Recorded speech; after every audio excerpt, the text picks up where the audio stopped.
திருத்தாள் போற்றி மூடிமணி திருவாதபூரல் திருத்தாள் போற்றி. ஆடல்கள்லாம் சொக்கநாதருடைய திருவருளும், அங்கிற்கண்ணி மீனாட்சியுடைய திருவருளும், மாணிக்க வாசலுடைய திருவருளும் ஒன்றாக சேர்த்து இந்த திருவாசக சிந்தனை அமர்வு என்ற நிலைக்களத்தை நமக்கு பரிசாக தந்திருக்கின்றது. அப்பேற்பட்ட திருவருளையும் குருவருளையும் அடியேன் மனம் மொழி மெய்களினாலே வழிபாடு செய்கின்றேன். மேலும் இங்கு குழுமி இருக்கக்கூடிய அத்துணை அடியார் பெருமக்களுடைய திருவடி தாமரைகளையும் அடியேன் சென்னிமேல் சூட்டி மகிழ்கின்றேன். திருச்சிற்றம்பலம். சிவாயம் சிவசிவாயம். எப்பொழுதுமே சொக்கநாதர் வெண்பா தொடங்குவோம். உள்ள முனை அல்லால் ஒன்றுள்ளவில்லை, கள்ளமர நீயும் கருதவில்லை, எல்லளவும் நற்றவமோ உனதடைய நான் செய்யவில்லை, எல்லளவும் நற்றவமோ செய்யவில்லை, நாயேன் உனதடையதற் கற்றதென்ன சொக்கநாதா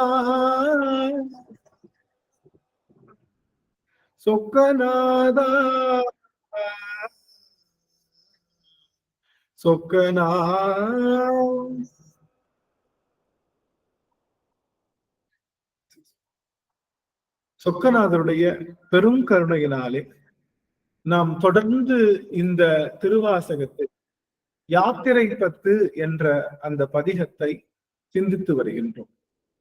அந்த வகையிலே நாம் இன்று சிந்திக்க இருக்கக்கூடிய பாடலானது 5வது பாடல் என்ற பாடலை நாம் இப்பொழுது சிந்திக்க இருக்கின்றோம்.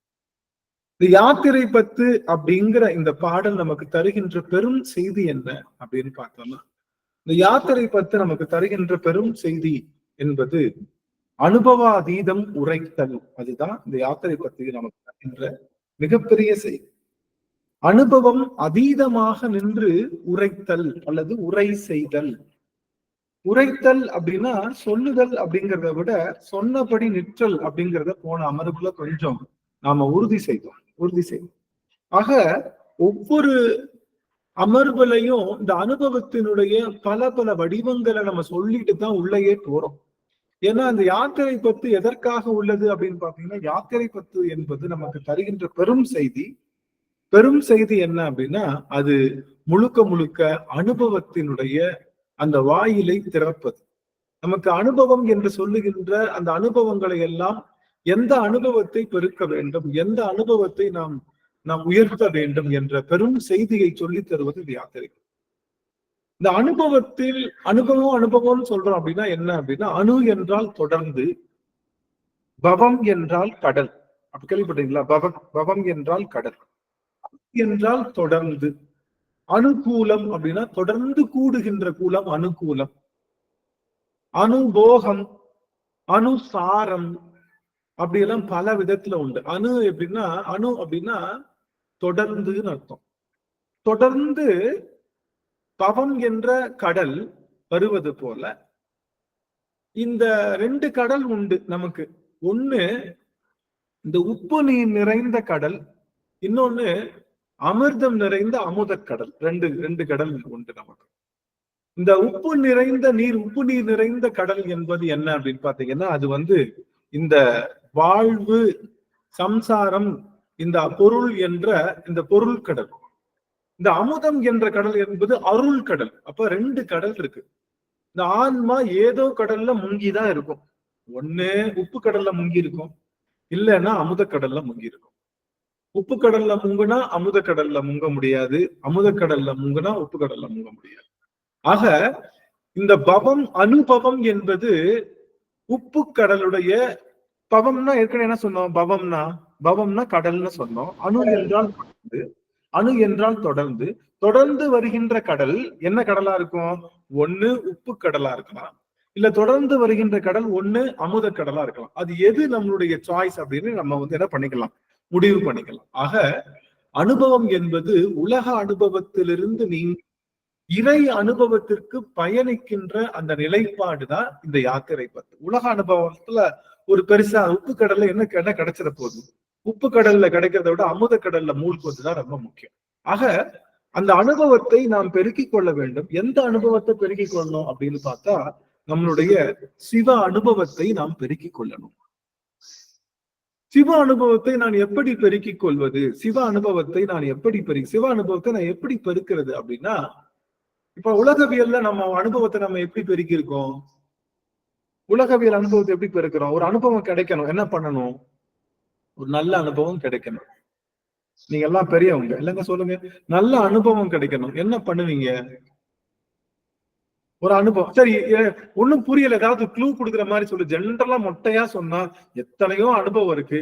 நான் எந்த அனுபவத்தை? சரி, நாக்குக்கு நல்ல ருசியான அனுபவம் வேணும். சரி, அவன் எல்லாருக்கும் தெரிஞ்சது. நாக்குக்கு ருசியான அனுபவம், நல்ல சாப்பாடு வேணும். அப்ப என்ன பண்ணுவோம்? நம்ம அதை செய்ய ஆரம்பிப்போம். அதை செய்ய ஆரம்பிக்கலாம். நன்றாக சமைக்கணும். நல்லா சமைக்கலாம். சரி, நமக்குதான் சமைக்க தெரியலையே, நமக்குதான் சமைக்க தெரியல, என்ன பண்ணலாம்? போய் சாப்பிடுவோம். ஆஹா, அருமை. முதல்ல என்ன பண்ணணும்?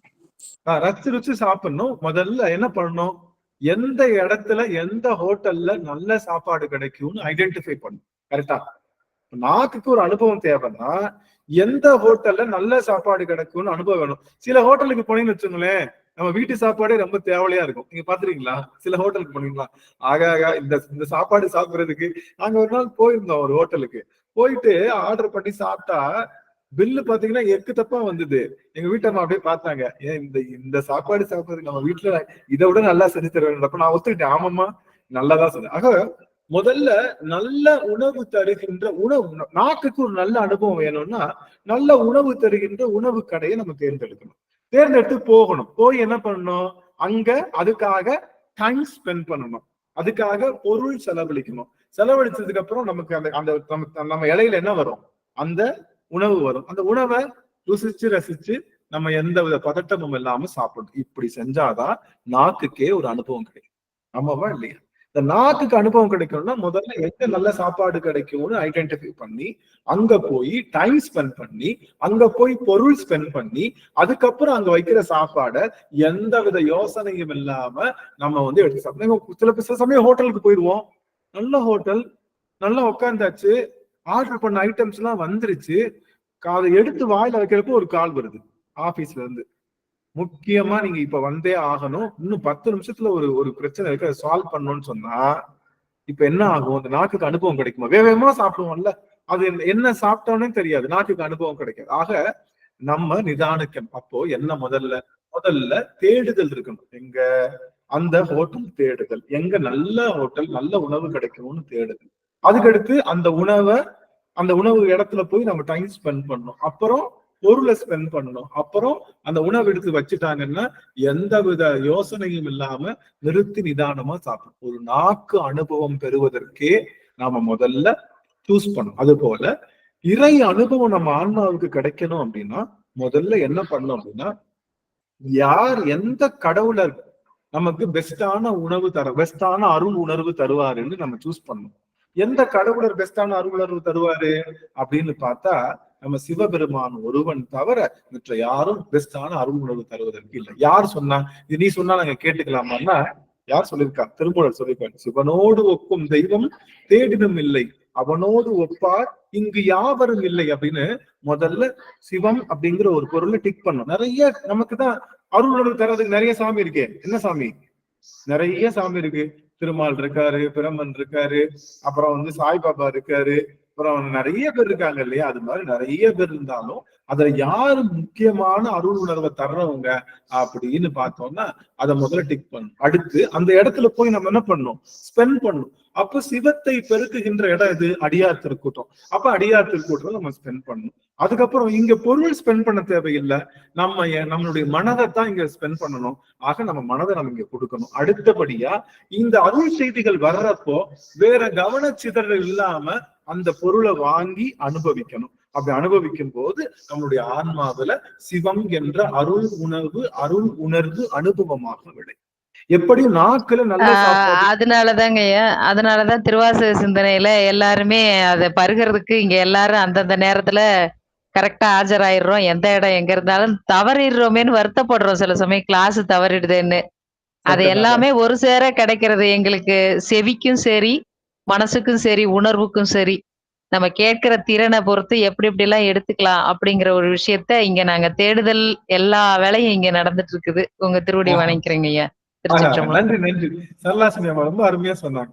ஆக இந்த இறை அனுபவம் பெருக்குவதற்கு முதல்ல சிவபெருமான டிக் பண்ணணும், அடுத்து சிவனடியார் கூட்டத்தை டிக் பண்ணணும், அந்த சிவனடியார் கூட்டத்தோட டைம் ஸ்பெண்ட் பண்ணணும். அப்படி சிவத்தை பற்றி அவங்க பேசும்போது வேற எந்த கவனச்சிதறல் இல்லாம நாம சிவத்தையே பற்றி சிந்தித்தாலே ஒழிய நமக்கு சிவ அனுபவம் என்பது இப்படி ஒவ்வொரு துளியாக சிவ அனுபவம் நம்ம வந்து சொல்றோம். நம்மளா சமைக்கிற நினைச்சு பாருங்க.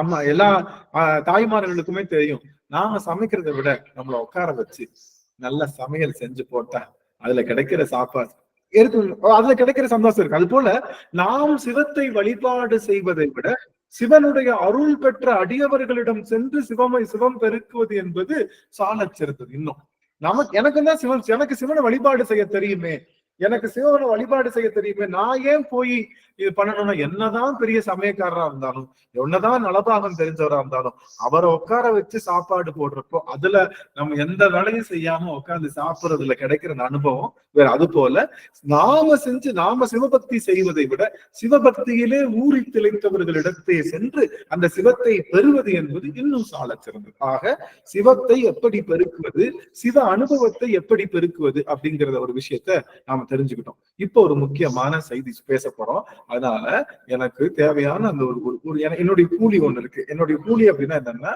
உங்களுடைய திருமுக குறிப்பு தான். அது எனக்கு கொடுத்துட்டீங்கன்னா அது ரொம்ப சிறப்பா இருக்கும். எல்லாம் அது ரொம்ப மகிழ்ச்சியா இருக்கும். அடியன் நம்ம எல்லாத்தையும் பார்க்க நமச்சிவாய் செல்வா, சுசிலா அம்மா, குழந்தைவேல் ஐயா, சரஸ்வதி அம்மா மற்றும் பாரதி அம்மா, விமலா தேவி அம்மா, மதிலா அம்மா, அனிமொழி அம்மா, புவனேஸ்வரி அம்மா, ரேவதி அம்மா, ரஞ்சிதா மணி அம்மா அவர்கள், லோகன் ஐயா அவர்கள், சுதாமா அவர்கள், கலாபதி அம்மா அவர்கள், செல்வி ரவிச்சந்திரன் அம்மா, ஜெயபா, உஷா அம்மா, லோகநாயகி அம்மா, அவங்க எல்லாம் தெரியுறாங்க. ஏன்னா மற்ற அடியார்கள் தண்டபாணி ஐயா தெரியுறாங்க. ரொம்ப மகிழ்ச்சியா இருக்கு. மற்ற அடியார்கள்லாம் என்ன தெரியல எனக்கு. அவங்க என்னுடைய கூலி மறுப்பது என்ன காரணம்? சிவ மாரிமுத்து கண்ணன் ஐயா திரோதன சக்தியை மறைஞ்சிடுறாங்க. பேசுறாங்க பாருங்களேன். இவங்க என்னமா பேசுறாங்க பாருங்க. திருவோதனத்துக்கு மகிழ்ச்சி. உங்க எல்லாரையும் பார்க்க சாந்தி அம்மா பார்க்க முடியுது, பிரபாகரன் அம்மா அவர்கள் பார்க்க முடியுது. எங்க எல்லாரையும் பார்த்தது ரொம்ப அடியன் செய்த பெரும் தவமா இருக்கு. மற்ற அடியார்களுக்கும் வாய்ப்பு இருக்கும் போது உங்களை வந்து பிளாஷ் பண்ணி காமிச்சுக்கலாம். ரொம்ப மகிழ்ச்சி. முக்கியமான கேள்வி கேட்க போறோம். முக்கியமா என்னோட நீங்க ஒரு 5 நிமிஷம் கொஞ்சம் பயணம் பண்ணுங்க.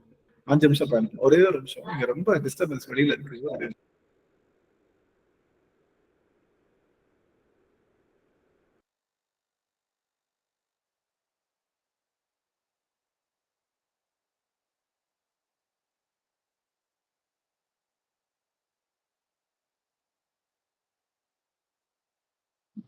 வரலாமா? நல்லா இருக்கீங்களா? உங்க குரல் கேட்டு ரொம்ப நாள் ஆகுது.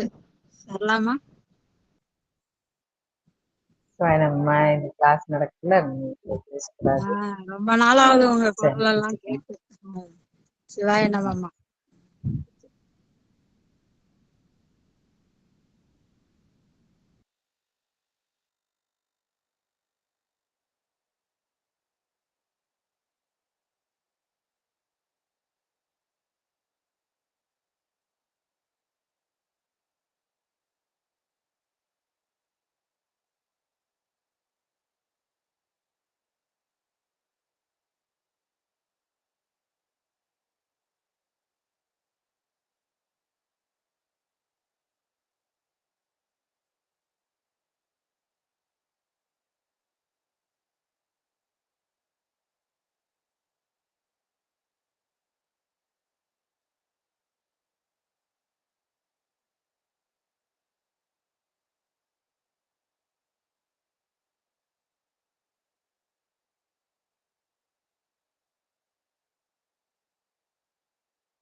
சிவா பாருங்களேன், அடியன் வந்து ஆஃப் பண்ணிட்டே ரொம்ப நேரமா பேசிட்டு இருக்கேன். எனக்கு நான் ஆன்ல இருக்கேனா வீடியோல இருக்கேனான்னு தெரியல. ரொம்ப நேரம் கேள்வி கேட்கிறோம், யாருமே பதில் சொல்லையே, என்னடா இவ்வளவு நேரம் பேசிட்டு இருக்கோமே அப்படின்னு சொல்லிட்டு நான் யோசிச்சுட்டு இருக்கேன்.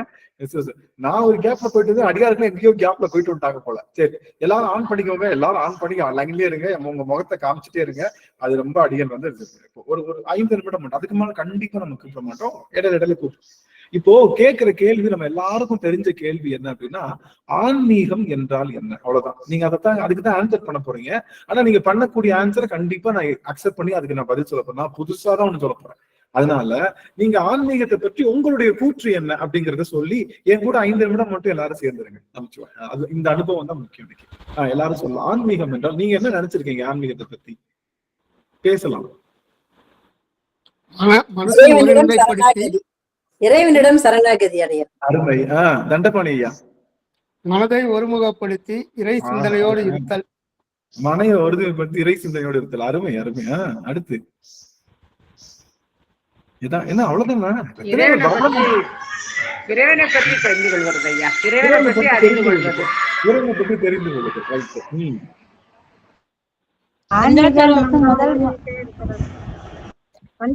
மந்திரத்தை ஓதிக்கிட்டே இருக்கிறது. சிவமந்திரத்தை ஓதிக்கிட்டே இருக்கிறது. நல்லா இருக்கேன் ஐயா. திருச்சிற்றம்பலம் ஐயா. திருவிழா வணக்கம். சுவாமி ஐயா. ஆ என்றால் பசு, இன் என்றால் உள்ள. அதனால வந்து பசுவான நம்ம ஆன்மா வந்து உள்ளே கடந்து இறைவனை காண்பதே ஆன்மீகம். என்ன மாதிரி வழக்கம் பாருங்களேன். இதெல்லாம் நம்மள நாம யாரும் உணர்றதுங்கய்யா. நாம் யார் என்பதை உணர்ந்து கொள்ளுதல். ஐயா, சித்தம் எல்லாம் சிவமயமேன்னு சொல்லுவாங்கல்ல. அது மாதிரி மனசுகளே சிவனை நினைச்சதோ எல்லாம் சித்தமே சிவனாவே. சித்தம் எல்லாம் சிவமயமே. வணக்கம் ஐயா. வணக்கம் ஐயா. அதாவது பிற உயிர்களிடத்துல அன்பு செலுத்தணும். பிற உயிர் அன்பு செலுத்தணும். அடியார் திருக்கூட்டத்துல நம்ம இருக்குமாறு நம்ம உணர்வால இறைவன்ட்ட வேண்டணும். மாணிக்கவாசர் வேண்டி வேண்டி அழுது கேட்ட மாதிரி அந்த ஓர விளிம்புக்காவது நம்ம போகணும் அப்படின்ற ஒரு மன ஒருமைப்பாடு வரணும். அது நம்ம கண்ணீர் கசிந்து உருக, நம்ம ஒவ்வொரு அடியும் கண்ணீர் கசிந்து உருக. அதாவது மனநிலையில நம்ம யோசிப்போம் இல்லைங்களா? இறைவன்கிட்ட போய் தியானம் பண்றதை விட மனசுக்குள்ளாரே ஒவ்வொரு நிமிடமும் ஏதோ ஒரு சிந்தனை நம்மளுக்கு ஒரு குறுக்கீடு வரக்குள்ள அவனை சிந்திக்கக்குள்ள தன்னால அழுக வரும். அந்த மாதிரி எல்லாம் உணர்றது முக்கியமா அன்பு. உணர்தல் ஐயா. ஆமா, விக்னேஷ் ஐயா ரொம்ப நேரம் முயற்சி செய்றாங்க. அவங்களுக்கு ஒரு வாய்ப்பு கொடுக்கலாம். ஐயா ஏதோ சொல்ல வராங்க. சுவாமி ஐயா, அறம் சார்ந்த வாழ்க்கை. என்ன அழகு! அறம் சார்ந்த வாழ்க்கை. அம்மா ரேவதி அம்மா. உளமாற மனசார உணர்தலுங்க ஐயா. உணர்தல். அருமை அருமை. அங்க இருக்கண்டி அம்மா. அம்மா ஐயா, ஆன்மாவே இறைவன்கிற தன்மைக்கு நம்ம உயர்த்துறது ஐயா. ஆன்மாவே இறைவன். ஆன்மாவே இறைவனுக்கு உயர்த்துறது. ரைட்டு. சாருமதி அம்மா. இறைவனுடன் உரையாடுவது. உலகப்பற்ற விட்டுட்டு இறைவனடியே எப்பவும் பற்றிட்டு இருக்கிறதுங்க. அத பத்தியே சிந்தனை பண்ணிட்டு இருக்கிறது. ஓரளவுக்கு ஒத்து வந்துட்டீங்க எல்லாரும். சரி, நான் வரவே வரமாட்டேங்கன்னு நினைச்சேன். ஓரளவுக்கு ஒத்து வந்துட்டீங்க எல்லாரும். மியூட் பண்ணிக்கலாம், வீடியோவை ஆன் பண்ணிக்கலாம், ரெண்டுமே செய்யலாம். மியூட் பண்ணிக்கலாம், உங்களுடைய வீடியோக்குள்ளேயே ஆன் பண்ணிக்கலாம். நீங்க கண்டிப்பா என்னோடு இருக்கிறீங்கன்றத நான் உறுதி செய்யணும். அதுக்காக தான், வேற ஒண்ணு. இது வந்து இப்ப நம்ம வந்து ஒரு முக்கியமான விஷயம் பேச போறோம். இவ்வளவு நேரம் பேசிட்டோம்ல, ஆன்மீகம் என்றால் என்ன அப்படிங்கறத நம்ம தெளிவா சொல்லிட்டோம். நிறைய பதில்கள் வந்தது, நிறைய செய்திகள் வந்தது. இதெல்லாம் ரொம்ப மகிழ்ச்சிக்குரிய செய்தி. ஆனா இப்ப நம்ம ஆன்மீகம்னா என்னன்னு கரெக்டா பார்க்கலாம். சரிங்களா? பார்க்கலாமா? ஆன்மீகம் என்பது முதல்ல ஆன்மீகத்துக்குள்ள வர்றப்போ ஒரு செய்தி தெரிஞ்சுக்கணும். ஆன்மான்னு ஒண்ணு இருக்கு அப்படின்னு தெரிஞ்சவங்க தான் ஆன்மீகத்துக்குள்ள வர முடியும். ஆன்மான்னு ஒண்ணு இல்லைன்னு ஒத்துக்காதவங்க, உலகாயதர்கள்னு சொல்லுவாங்க இல்லையா, அவங்களுக்கு எல்லாம் ஆன்மான்னு ஒரு கான்செப்டே கிடையாது. உடல் தான் இருக்குன்னு சொல்லுவாங்க. அவங்களுக்கு ஆன்மான்ற கான்செப்ட் இல்லை. அது மாதிரி முதல்ல ஆன்மான்னு ஒரு பொருள் இருக்குன்னு நம்புறவங்களுக்கு தான் இந்த பதிலே ஆன்மீகம் என்பது. ஆன்ம கூட்டல் மீகம். ஆன்மாவை மீகம் என்றால், மீகம்னு என்ன அர்த்தம்? மீகம் மிகைப்படுத்துவது. ஆன்மாவை என்ன பண்றது? மிகைப்படுத்துவது. ஆன்மாவை மீகம் என்றால் என்ன? மீகம்னு என்னன்னா மீகுதல் அப்படின்னு சொல்ற வார்த்தையிலிருந்து வந்தது. மீகம் என்பது அதை விஸ்தாரிப்பது. ஆன்மாவை அப்படி எனப்பட்டது. அப்படியே நீங்க சாக்லேட் கவர் வச்சிருக்கீங்களா? சாக்லேட் கவர்ல சின்ன வயசுல நியூட்ரிஷன் கவரை பிடிச்சி இழுப்போம்ல, நீங்க அந்த பக்கம் ஒரு ஆள் இந்த பக்கம் ஒரு ஆள் இழுத்து அந்த கவரை ரொம்ப நீளமா இழுப்போம்ல, யார் பெஸ்டா இழுக்கிறாங்க. அது மாதிரி அதை எலாஸ்டிக்கா அப்படியே இம்ப்ரூவைஸ் பண்றதுதான் ஆன்மீகம். ஆன்மா கூட்டல் மீகம் என்பது ஆன்மீகம். ஆன்மாவை பெருக்குவது. ஆனா ஆன்மாவை பெருக்க முடியுமா அப்படின்னு கேட்டா அது தவறான செய்தி. ஆன்மாவுக்கு பெருக்கம் என்பதே கிடையாது. ஆன்மா என்பது ஒரு பெருகக்கூடிய ஒரு பொருள் இல்லை. அது ஒரு ஆன்மா எங்க இருக்கு? ஆன்மானா ஒரு புள்ளியில தான் இருக்கும். அது அணுவை விட சிறிய பொருள். ஆன்மா பாத்தீங்கன்னா அணுவை விட சிறிய பொருள் ஆன்மா. அந்த ஆன்மாவை உடலாக பெருமான் வச்சிருக்காங்க. அப்ப அவன் எவ்வளவு சிறிய பொருள் பாருங்களேன். நம்ம உடம்புல இவ்வளவு பெரிய உடம்பு, அதுக்குள்ள ஆன்மா இருக்கு, சின்னது தானே. அப்போ அதை விட சிறிய பொருள் உலகத்து அணு இருக்கு. அணுவை விட சிறிய பொருள் ஆன்மா. அந்த ஆன்மாவை உடலாக கொண்டிருக்கான் சிவபெருமான். சரி, அதை விடுங்க. இது கொஞ்சம் உலகத்திலே ஒரு கேள்வி கேட்டாங்க ஒருத்தவங்க. ஈயின் வாயை விட சிறிய பொருள் எதுன்னு கேட்டாங்க. ஈ இருக்குல்ல, அதனுடைய வாயை விட சின்ன பொருள் எது அப்படின்னு ஒரு கேள்வி. அதுக்கு என்ன பதில் அப்படின்னா, அது சாப்பிடுகின்ற உணவு அப்படின்னு அர்த்தம். அதுதான், சாப்பிடுற உணவு கண்டிப்பா அதை விட சின்னதா தானே இருக்கும். அது மாதிரி உலகத்திலேயே சிறியது அதனுடைய வாய் இன்னும் சிறுசு. அது சாப்பிடுற பொருள் தான் அதை விட சிறுசு. அது போல ஆன்மா என்பது ரொம்ப சிறிய பொருள். அதை எப்படி விஸ்தாரிப்பது? அதை எப்படி விஷுவலைஸ், அதை எப்படி மேக்னிஃபை பண்றது? அதை எப்படி எலாங்கேட் பண்றது அப்படிங்கிறது தான் இங்க நம்ம அப்ப ஆன்மாவின் அறிவை பெருக்குவது. இல்ல யாரும் இல்ல. கொஸ்டின்ஸ் எல்லாம் முடிஞ்சிருச்சு. ஆன்சர்ஸ் யாரும் பண்ண வேணாம். இப்போ என்ன, நான் கொஸ்டின் கேட்கறப்ப மட்டும் அடியார்கள் ஆன்சர் பண்ணலாம். அடியார்கள் அதை அடியன் சொல்வதை கொஞ்சம் தயவு கூர்ந்து கேட்கணும். அவ்வளவுதான். இந்த அனுபவம் தான் அனுபவாதீதம். அதை சொல்லிதான் முடிக்க போற கடைசி. அப்போ ஆன்மீகம் என்பது என்ன அப்படின்னா, ஆன்மாவை மீகம் பண்ணுவது. ஆனா ஆன்மா என்பது அணுவை விட சிறிய பொருள். அப்ப அதை எப்படி மீகம் பண்ணுவது அப்படிங்கிறத அதான் இப்ப நம்ம பார்க்க போறோம். சரி, இப்போ இன்னொன்னு, இந்த ஆன்மா என்பது முதல்ல எப்படி இருந்துச்சு அப்படின்னா அறிவில்லாம இருந்துச்சு. இந்த ஆன்மாவுக்கு அறிவு இருக்கு. ஆனா அறிவை பயன்படுத்தாம எதுக்குள்ள இருந்துச்சு அப்படின்னா, எதனுடைய கட்டுக்குள்ள இருந்துச்சு அப்படின்னா ஆணவம் என்ற கட்டுக்குள்ள இருந்துச்சு. ஆணவம் அப்படிங்கிற கட்டுக்குள்ள இருந்துச்சு. என்ன ரொம்ப முக்கியமா கவனிக்கணும். எல்லாரும் தயவு செய்து முக்கியமா கவனிக்கணும். ஏன்னா இந்த ஒரு செய்தி தெரிஞ்சிருச்சுன்னா ரொம்ப ஃபண்டமெண்டல், ரொம்ப அடிப்படை செய்தியான ஆன்மீகம் தெரிஞ்சிடும். அவ்வளவுதான். அதுக்கப்புறம் ஈஸியா நீங்க போயிருவீங்க. எந்த திருவாசக சிந்தனை கிளாஸ்க்கும் நீங்க வர தேவையில்லை. இன்னைக்கு ஒரு நாள் வந்தா போதும், நீங்க மற்ற நாளைக்கெல்லாம் லீவ் போட்டுக்கலாம். அந்த மாதிரியான கிளாஸ் இது. சரியா? அதனால கண்டிப்பா உங்களை நீங்க இங்க வச்சுக்கணும். உங்க முகக்குறிப்போட நீங்க இங்க இருக்கணும் அப்படின்றத நான் அழுத்தி சொல்றதுக்கான காரணம் தான். சரி, அப்போ முக்கியமான செய்தி, ஆன்மாவை, இந்த ஆன்மா முதல்ல எப்படி இருந்துச்சுன்னா ஆணவம் என்ற பிடியில இருந்துச்சு. ஆணவத்தினுடைய பிடியில இந்த ஆன்மா இருந்துச்சு. இந்த ஆணவம் என்பது என்ன அப்படின்னா ஆற்றல் உடையது, ஆனா அறிவில்லாது. ஆணவம் என்பது என்னது? ஆற்றல் இருக்கும், ஆற்றல் பவர் இருக்கும். ஆனா என்ன இருக்காது? அறிவு இருக்காது. இப்போ நெருப்பு இருக்கு. நெருப்பு என்ன பண்ணும்? எல்லாத்தையும் எரிச்சிரும் இல்ல? எவ்வளவு பெரிய ஆற்றல். ஆனா அதுக்கு அறிவு இருக்கா? நெருப்புக்கு அறிவு இருக்கா சாமி? அப்ப நெருப்பு என்பது ஆற்றலுடையது, ஆனா அறிவற்றது. நீர் என்பதும் பாத்தீங்கன்னா ஒரு சுனாமி வருது, என்ன பண்ணும்? மொத்த ஊரையும் அப்படியே அள்ளி வாரி எடுத்துட்டு போயிடும். அப்ப நீருக்கு என்ன இருக்கு? ஆற்றல் இருக்கு, ஆனா என்ன இல்ல? அறிவு இல்ல. தாங்குகின்ற நிலம், அறிவு இல்லை. மொத்த பூமியையும் எல்லா உயிர்களையும் தாங்குது. வெயிட்ட ஃபுல்லா அவ்வளவு வெயிட்டையும் தாங்குது மண்ணு. ஆனா அதுக்கு என்ன கிடையாது? அறிவு கிடையாது. காற்று, சூறாவளி காற்றுக்கு இல்லாத பவரம், அதுக்கு இல்லாத ஆற்றலாம், அத்தனையும் சுருட்டி வாரி எடுத்துட்டு போயிடும். ஆக அதுக்கு ஆற்றல் உண்டு, அறிவு இல்லை. ஆனா தெரிஞ்சுக்கோங்க, ஆற்றல் இருக்கிற இடத்துல அறிவு இருக்கணும்னு அவசியம் இல்லை. ஆற்றல் இருக்கும், ஆனா அறிவில்லாத பொருள். அந்த பொருட்களுக்கு எல்லாம் என்னன்னா ஜடசக்தின்னு பேரு. அதுக்கெல்லாம் என்ன பேரு? ஜடசக்தின்னு பேரு. புரியுதுங்களா? ஆற்றல் இருக்கும், ஆனா என்ன இருக்காது? அறிவு இருக்காது. அந்த பொருளுக்கு ஜட சக்தின்னு என்னது? பவர் தானே. சடம்னா அறிவற்றதுன்னு அர்த்தம். சடம்னா என்னது? அறிவு. அது பேர் சடசக்தின்னு சொல்லுங்க. புரிஞ்சுதுங்களா? அப்போ இந்த ஆணவம் என்பதும் அப்படித்தான். அதுக்கு ஆற்றல் இருக்கு, ஆனா என்ன கிடையாது?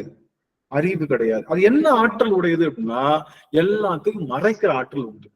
திடீர்னு போயிட்டு இருக்கீங்க, ஒரு மிஸ்ட், எல்லாரும் இதுக்கு போயிருப்பீங்கல்ல, ஊட்டி கொடைக்கானல் போறப்ப திடீர்னு மிஸ்ட் வந்துரும். மிஸ்ட் வந்து என்ன ஆகும், இந்த பக்கம் இருக்கிறவங்க அந்த பக்கம் இருக்கவங்க தெரிய மாட்டோம் இல்ல, பாத்துறீங்களா? இந்த பக்கம் இருக்கணும் அந்த பக்கம் தெரிய மாட்டோம். நீங்க எல்லாரும் கைலாயமே போயிருக்கீங்க, நீங்க பாக்காத மிஸ்டா, நீங்க அந்த அந்த மிஸ்ட் வந்துருச்சுன்னா அந்த பக்கமும் இந்த பக்கம் இருக்கிறவங்களே தெரிய மாட்டாங்க. ஆக அப்ப என்ன அர்த்தம்னா, அந்த மிஸ்டுக்கு என்ன இல்ல, ஆற்றல் இருக்கு, மறைக்கக்கூடிய ஆற்றல் இருக்கு. ஆனா என்ன இல்ல, அறிவு அப்போ ஆணவம் என்ற ஒரு பொருள் இருக்கு. ஆணவம்னா புரிஞ்சுக்கிறதுக்காக சொல்றேன். ஆணவம் என்றது ஜடசக்தி, அதுக்கு மறைக்கிற ஆற்றல் இருக்கு. ஆனா அதுக்கு என்ன கிடையாது, அறிவு இல்லை. அந்த மறைக்கிற ஆற்றலுக்குள்ள போய் மாட்டிக்குச்சு எது, இந்த ஆன்மா போய் சிக்கிக்குச்சு. நல்லா கவனிங்க, நம்ம ஆன்மீகத்தை பத்தி தான் பேசிட்டு இருக்கோம். இந்த மறைக்கிற ஆற்றலுக்குள்ள போய் அது சிக்கிக்குச்சு இந்த இது. அதனால இந்த ஆன்மா முழுவதுமாக தன்னுடைய அறிவு மறைக்கப்பட்டு இருந்தது. அந்த பிடிதான் முதல் பிடி. இந்த ஆன்மா முதல்ல எதுக்குள்ள இருந்துச்சு, ஆணவம் என்ற கட்டுக்குள்ள இருந்துச்சு. புரிஞ்சுதுங்களா? ஆணவம்னா என்ன, அது ஒரு ஜட சக்தி, அதுக்கு பெரிய ஆற்றல் உண்டு, அதுக்கு மிகப்பெரிய ஆற்றல் உண்டு, எல்லாத்தையும் மறைச்சிரும். ஆனா அதுக்கு அறிவு கிடையாது. இந்த ஆன்மா அதுக்குள்ள போனனால அதனுடைய அறிவும் மறைக்கப்பட்டனால இதுவும் ஜடமா மாறிடுச்சு. ஆனா சக்தி, இந்த ஆன்மாவுக்கு என்ன இருக்குன்னா, நல்லா கவனிக்கணும், முக்கியமான செய்தி, இந்த ஆன்மாவுக்கு அறிவு இருக்கு, ஆனா ஆற்றல் கிடையாது. இந்த ஆன்மாவுக்கு என்ன இருக்கு, அறிவு இருக்கு, ஆனா என்ன கிடையாது, ஆற்றல் கிடையாது. ஆற்றல் ஏற்கனவே பொத்தி இருந்துச்சுல. இப்ப ஒரு பிள்ளை இருக்கு, ஒரு பிள்ளைய வந்து நீங்க ஒரு நல்ல பலசாலியா ஒருத்தர் இருக்கா, அவனை அப்படியே ஒரு கோணி பையில போட்டு கட்டிடுறீங்க, என்ன பண்ணுவான், ரொம்ப பெரிய பலசாலி, என்ன பண்ணுவான், கோணி பைய கை கால உடைச்சு கோணி பைய பிடிச்சு வெளியே வந்துருவானா இல்லையா, பலசாலி ஆற்றல் உடையவன் வந்துருவானா இல்லையா? ஆனா இந்த ஆன்மா எதுக்குள்ள மாட்டிக்கிச்சு, ஆணவத்துக்குள்ள மாட்டிக்கிச்சு இல்லையா, வெளியே வந்துச்சான்னு கேட்டேன். வரல. அப்ப என்ன அர்த்தம், இதுக்கு அறிவு இருக்கு, ஆனா என்ன இல்ல, ஆற்றல் இல்ல. ஆற்றல்னா பெரும் சக்தி இல்ல, ஆன்மாவுக்கு சக்தி கிடையாது, டெஃபினட்டா கிடையாது. ஏங்க நான் தான் நடக்கிறேன்னுங்க, நான் தான் நடக்கிறேன், ஓடுறேன், பாடுறேன், இதெல்லாம் பண்ணலாம். இறைவன் கொடுத்த உடல் என்ற சக்தியில தான் ஓடிட்டு இருக்கு, ஆடுறோம், பாடுறோம், எல்லாம். அந்த உடலை எடுத்துட்டாங்கன்னா டக்குன்னு எல்லாம் பண்ணுவோம். இதுக்கு அறிவோட தான் விழுகும், ஆற்றல் இல்லாம இந்த ஆன்மா விழுந்து ஆற்றல். அதனால நல்லா புரிஞ்சுக்கணும், இந்த ஆன்மா முதல்ல ஆணவம் என்ற பிடிக்குள்ள இருந்தது. ஆனா ஆணவத்துக்கு என்ன இருக்கு, ஆற்றல் இருக்கு, அறிவு இல்ல. உள்ள இருக்கக்கூடிய ஆன்மாவுக்கு என்ன இருக்கு, அறிவு இருக்கு, ஆனா ஆற்றல் இல்ல. முடிச்சு. சரி, இப்ப சாமி என்ன பண்றாரு அப்படின்னா, இத தன்னுடைய அறிவுக்குள்ள கொண்டு வரணும், இது அறிவை முழுமையா விளக்கம் பெறணும்ன்றதுக்காக அந்த ஆணவத்திலிருந்து அவங்க என்ன பண்றாரு, இவர் உள்ளுக்குள்ள ஆற்றலை கொடுக்கிறாரு. இந்த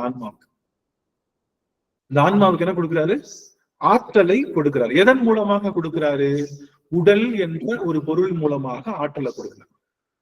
இங்கதான் முக்கியமா கவனிக்கணும். இப்போ இந்த ஆன்மாவுக்கு முதல்ல ஆற்றல் இல்ல, இப்ப ஆற்றல் வந்துருச்சு, என்ன பண்ணணும்,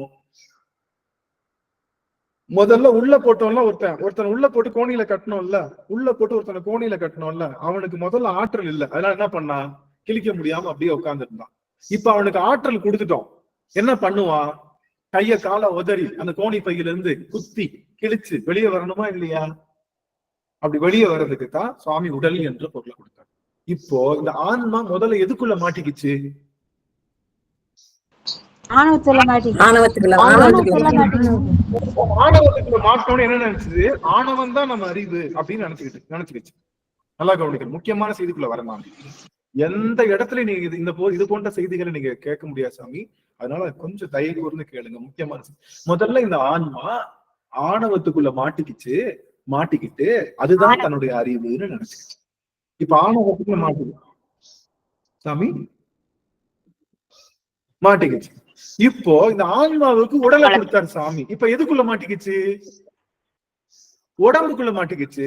அப்ப என்ன பண்ணுது, இந்த உடல் தான் தனக்கு அறிவுன்னு இந்த ஆன்மா நினைச்சு. முதல்ல ஆணவம் தான் தன்னுடைய அறிவுன்னு நினைச்சுக்கிச்சு இல்லையா, இந்த உடலுடைய ஆற்றல் தான் என்னுடைய அறிவுன்னு ஆன்மா நினைச்சுக்கிச்சு. இப்போ இந்த ஆன்மா எதைத்தான் நினைக்கணும், தன்னுடைய உண்மையான அறிவைத்தான் அறிவுன்னு நினைக்கணும். இந்த ஆன்மா தன்னுடைய உண்மையான அறிவைத்தான் உண்மையான அறிவுக்கு என்ன பலன் உண்டு அப்படின்னா, உண்மையான அறிவுக்கு என்ன பலன் உண்டுன்னா அது இருந்த இடத்திலேயே பிரபஞ்சத்தையே கடக்கும். அந்த அளவுக்கு அதுக்கு அந்த அறிவுக்கு ஆற்றல். உண்மையான அறிவுக்கு என்ன ஆற்றல்னா இருந்த இடத்திலேயே இருந்து என்ன பண்ணும், பிரபஞ்சம் முழுக்க வியாபித்திருக்கும். அதுதான் இந்த. அப்ப இறைவன் எப்படி இருக்கான்? இறைவனுக்கு ஒருவனுக்குத்தான் அறிவும் இருக்கு, ஆற்றலும் இருக்கு. இறைவன் ஒருவனுக்குத்தான் என்ன இருக்கு? அறிவும் இருக்கு, ஆற்றல் இருக்கு. இந்த ஆன்மாவுக்கு என்ன இருக்கு? அறிவு இருக்கு, என்ன இல்ல? ஆற்றல் இல்ல. ஜடசக்தியாகிய ஆணவத்துக்கு என்ன இருக்கு?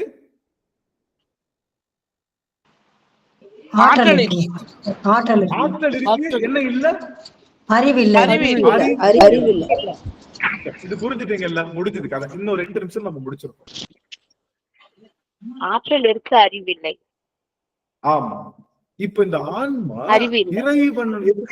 இறைவன் எப்படி இருக்கான்? ஆற்றலோட இருக்கான், அறிவோட இருக்கான். அவன் ஆற்றலோட இருக்கான், அறிவோட இருக்கான்றது எப்படி சொல்றோம்? எல்லா இடத்துலயும் நிறைஞ்சிருக்கிறனால அவனுக்கு ஆற்றல் இருக்கு, அறிவு இருக்குன்னு நம்ம ஒத்துக்கிறீங்களா? இறைவன் என்ன பண்றான்? எல்லா இடத்துலயும் என்ன இருக்கான்? எல்லா இடத்துலயும்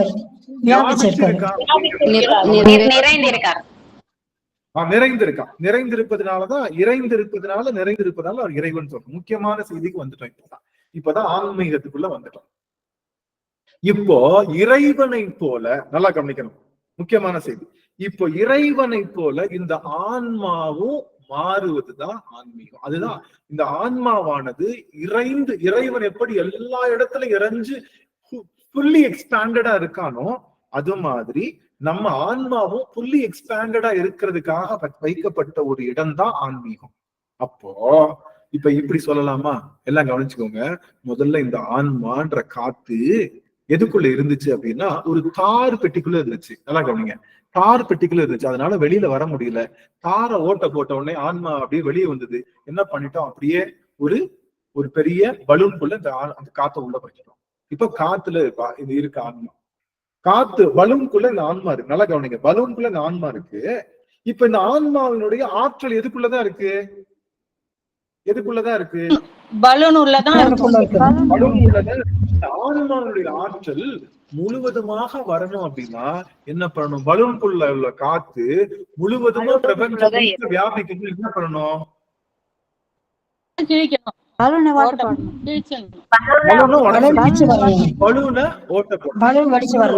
இப்ப பலூனை ஓட்ட போட்டுட்டா அப்ப பலூன்றது நம்முடைய உடம்பு. அப்ப உடம்பு அழிச்சுட்டா அந்த ஆன்மா வியாபிச்சிருமான்னு கேட்டா வியாபிக்கும். ஆனா அறிவில்லாம வியாபிக்கும். ஜடசக்தி மாதிரி. புரியுதுங்களா? ஜடசக்தி மாதிரி அறிவோட வியாபிக்கணும்னா நல்லா கவனிச்சுக்கோங்க. ஆன்மீகம் என்பது இந்த ஆன்மாவை பிரபஞ்சம் முழுக்க இறைவனை போல வியாபிக்க வேண்டும். அப்படி வியாபிக்கணும்னா இந்த ஆன்மா தன்னுடைய அறிவு என்று நினைச்சிட்டு இருக்கு இல்லையா, அந்த அறிவிலிருந்து நீங்கணும். அந்த அறிவின் பிடியிலிருந்து நீங்கணும். தன்னுடைய அறிவுன்னு இப்ப நினைச்சிட்டு இருக்குல்ல, தனக்குன்னு ஒரு அறிவு இருக்குன்னு நினைச்சிட்டு இருக்குல்ல, அந்த அறிவு பிடியிலிருந்து நீங்குவதற்கு பேர் நீங்கிட்டா ஆன்மா மீகம் அடைந்து விடும். எப்படி ஒரு பலூனை ஓட்டல அடிச்சிட்டோம்னா அந்த காத்து உலகத்தில் உள்ள எல்லா காத்துலையும் கலந்து அது எக்ஸ்பேண்ட் ஆகுதோ அது போல இந்த ஆன்மாவானது தன்னுடைய அறிவு பிடியிலிருந்து நீங்குவதுதான் ஆன்மீகம். இந்த ஆன்மா முதல்ல எந்த பிடியில இருந்துச்சு? ஆணவத்தினுடைய பிடியில் இருந்துச்சு. இப்ப அந்த ஆன்மா அதனுடைய அறிவு பிடியில இருக்கு. அதனுடைய அறிவு பிடியிலிருந்து நீங்கிட்டா என்ன ஆகும்? உலகம் பூரா வியாபிக்கும். உலகம் அல்ல, அண்ட சராசரங்கள் புல்லா வியாபிக்கும். எதை போல?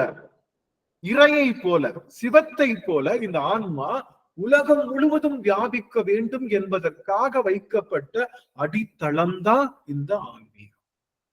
ஆன்மாவை மீகம் செய்வது.